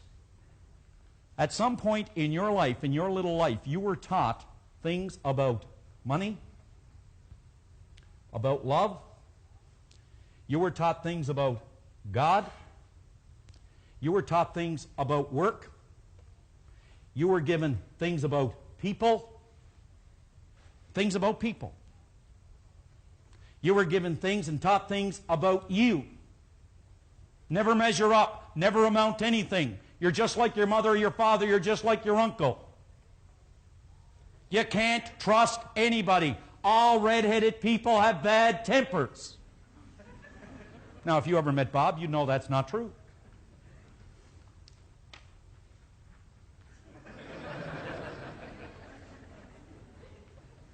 So you see, we have all been taught these things as we started to grow in our life. And now we get to a point in our life where we start thinking about, what is it I want to do? I was talking to Paul a little earlier now. He goes to university here. Why is Paul going to university? Has Paul really decided on something Paul wants to accomplish? Because you see, now we're at a point where we start to think about what we want to do, but sometimes our conditioning gets in the way. Now this is very important. I mentioned we can reason two ways. What are they? We can reason inductively, and we can reason deductively, and I want you all to say it with me. We can reason, and we can reason. You know, one of the reasons that we do not continue to think and try to look for new and better ways to do what we want to do, to be what we want to be, and to get to where we want to go? Because we don't do it long enough. I said something this morning that if you put a little bit in, you get a... But if you put a whole lot in, you get a... Now this is important on what I'm going to do here. Very important. when we start to use the idea that I'm just going to share with you here and just get through this workbook, I want you to think about this. There is a season to sow. There is a season to reap. But we don't do both in the same season. Now, at the count of 3, I'm going to ask you all to do it with me, that there's a season to sow, there's a season to reap, but you don't do both in the same season. Are you ready? Now I want you all to do it with me. Come on. 1, 2, 3. There's a season to sow. There's a season to reap. But you don't do both in the same season. Sowing and reaping. There's something in the seminar that is very, very dear to me. And I know in every seminar that I make a strong point, and I emphasize this point. And of course, I emphasize it because of what it's meant to me. But I always mention that there's a season to sow, there's a season to reap, but we don't do both in the same season. When I say that to people, you know, they seem to walk away at least with an intellectual understanding that, yeah, that's true. But somehow I don't feel that they actually take and they do it long enough. They don't sow long enough. The farmer understands it. They go out and they sow the seeds. After a period of time, they know that that's the one season. And then in the next season, they go out and they reap it. And then, of course, by putting both of those together and doing them to the best of their ability, in other words, do the best you can to sow it, nourish it, preserve it, take care of it, look after it, you know that in the next season you're going to get a great crop. For me, the sowing was the 5 years that I spent at the seminars. There was no money. I had to pay my own way. And I understood that, of course. So I spent 5 years sowing it. And believe me, there was many, many times that I was checking to see whether or not there was anything growing. And you have a tendency to lose faith a lot. But I know now that when I speak to an individual about that, I can say it with conviction, I can say it with commitment. Because you see, I spent the season sowing. I, of course, have, as far as the season of reaping, it's been more reaping than there has been sowing. It just seems that it comes back tenfold. I remember an expression I've heard time and time again, where the laborers are very few, but the harvest is great. And I believe, again, that's a result of a person's ignorance, that they believe because they do something today, they should benefit tomorrow. We don't know when the season of reaping is, but we do know when the season of sowing is. And that's every living, breathing moment that we have an opportunity to provide a service or put the best into what we're doing. We know then that the result is guaranteed. That's what the law of compensation is based on. You take care of the sowing, something far greater. The universe will respond in like kind in perhaps another season. I don't know when that season might be, but I do know that it must respond in like kind, and you will reap what you sow. So that's been very important to me. We can reason, I said, two ways. We can reason inductively and we can reason deductively. Do you know the moment that you begin to entertain a new idea, if your conditioning is evaluating that idea, you may reject that idea only because of your old conditioning. But chances are even good that a person who has experienced a lot of good results in their life, when they're presented with a constructive idea, their conditioning will evaluate that idea as a good, constructive idea to move on to another dimension in their life. Think about it this way. Inductively, we have the ability to gather what is called facts. I'm going to give you a good example. There was a man one time who took a $5 bar of iron. And with that $5 bar of iron, he started to really think, what can I do with it? Well, what have they done with it so far? Well, they use it as a paperweight. They use it to keep a door open. But he started to really think. He was using his inductive factor, his critical factor, his logical factor, his creative nature. He was using that to figure out, what can I do with this $5 bar of iron? In other words, he was thinking. And he started to put some facts together as to what he could do with this $5 bar of iron. That's what he found. He found a way to make kitchen cutlery by using and gathering facts and gathering information and bringing from the spiritual plane by bringing thought. The greatest power in all creation, power of thought. And he started to pull in these thoughts to figure out, what can I do with this $5 bar of iron? He found a way to make kitchen cutlery. And he sold it for $250. But someone else came along, and they gathered one more piece of information. They started to gather a little more information. I can do something more with that $5 bar of iron. And they arrived at a premise. What's a premise? It's an idea. Science approach every subject with an idea or the premise that there is an answer. He approached the new idea with the $5 bar of iron, that there was a better thing to do with it than kitchen cutlery, and he found it.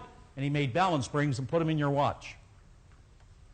And he sold it for $250,000. I want you to think about you as a $5 bar of iron. Really stop and think about you as a $5 bar of iron. Because you see, if you're not thinking, you are going to leave your mind open to a world of conditions and to a world of circumstance. You will be totally deductive to why something won't work, to people who say it won't work, to all the adversities that are going to go wrong, to the economy and to everybody in it. You'll become totally deductive to the fact that it won't work. That's going to happen to us from time to time. But if you're not thinking, then your mind is idle. And Napoleon Hill will say right in that book, Think and Grow Rich, this is what he said. He said, the idle mind is the devil's workshop. You've got to specifically stop and think about almost every idea that's presented to you. Is it something that will enhance my life? Rather than becoming totally deductive to it. Let's see how well you remember that. Would you just take your hand like that once more? Let's see if you remember. And just take it and place it on your cheek like that. Now, where's your cheek? Oh, some of you were going right along with me there, weren't you? All right. So on this page, we're talking about, we have the intellectual factors of reason, intuition, perception, will, memory, and imagination. We will never, ever use them if we don't invoke our inductive factor or the ability to think. Tremendous power, tremendous potential, tremendous things wait for everybody who will actually use their intellectual factors to work with this phenomenal potential. So on page 13, your deductive reasoning factor does not have the ability to reject ideas. Think about it. Your inductive reasoning factor does not have the ability to reject an idea. How often have we become totally subjective to an idea or to a group of people without giving it any thought or consideration? It only has the ability to accept and turn over to the treasury of the subconscious mind whatever is offered to it. When your inductive reasoning factor is inoperable, set aside, or not engaged, you are not thinking for yourself. Now, you must follow this book with me. It is vitally, vitally important. If you were in a very positive environment when your conscious mind was in a deductive state, you would automatically become the benefactor of that positive energy that you're surrounded by. It says, however, if your conscious mind was in a deductive state and you were in a negative environment, you would automatically become the benefactor of all the negative energy your senses come into contact with. It says your negative energy comes from many sources: people, papers, television, radio, even loved ones. It passes directly through your conscious mind and causes you to feel or vibrate in a like manner. Think about that. Napoleon Hill often talks about, he said, I want you to imagine, he said, that there's an energy constantly flowing to, with, and through you. And he said that this energy is flowing not only with, to, and through you, but also around you. And he said that energy is affecting people around you, just as their energy is affecting you and the people around them. and the people around them.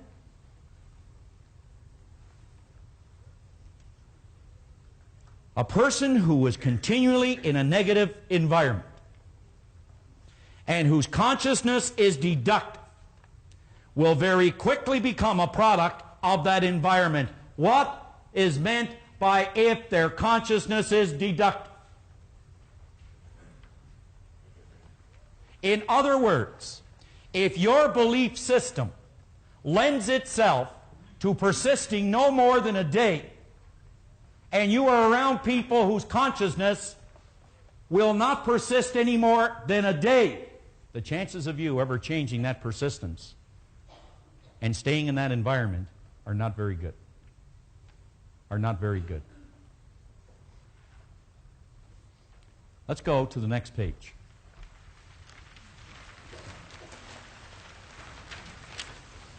The inductive reasoning factor. At the top, your inductive reasoning factor is your thinker. It is referred to in some circles as the critical or analytical factor. This is the part of your personality that actually separates you from all the rest of the animal kingdom, and it gives you dominion over your world. Do you remember something over there in Genesis 1:26? What did it say? You were given dominion over what? The fowl of the air, the fish of the sea, and everything that creepeth on the earth. Do you think they referred to everything other than your results?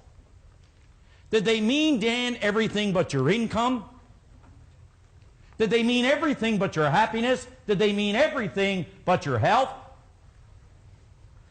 We don't have time to go into the story, but I could tell you a story about health just as far as my own family is concerned about Maureen, who was very, very ill at one time. But she refused to give in to a life-threatening illness. She wouldn't become deductive to the fact that she could not become healthy again. She thought of all the reasons why she could, and all the reasons how she was going to. And she would not listen or permit anyone who suggested anything remotely different. Anything remotely different than what she wanted to be, what she wanted to do, where she wanted to go. She wouldn't accept it. She wouldn't accept it. This is the part of your personality that actually separates you from the rest of the animal kingdom and gives you dominion over. Properly developed and applied, your inductive reasoning factor will turn you on and turn you into an excellent channel for creative energy to flow through. At the present time, presently, you are vibrating in a notion of magnificent thought and energy. We'll be getting into that a lot more tomorrow. But I want you to imagine yourself for a moment, if you could. Just stop and think. Like, just close your eyes for a moment. Go ahead and do that. Just close your eyes. Everyone close their eyes. And just imagine yourself living in this ocean of motion. Just imagine it. Picture it. You see this tremendous, tremendous mind stuff. An intelligence, if you will. Just imagine it. You're plugging into it. Right now you're doing that. You're plugging into it. And you are drawing from it right now. As you stop and think, as you can see it, you are actually drawing from it. Pulling from it. Do you know that of all the good of this universe were poured over each person in this room, the only amount of that good that you can have is yours only by right of your consciousness.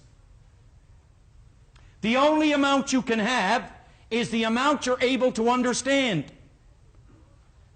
You can only have what is yours by right of consciousness. Let's continue in the book.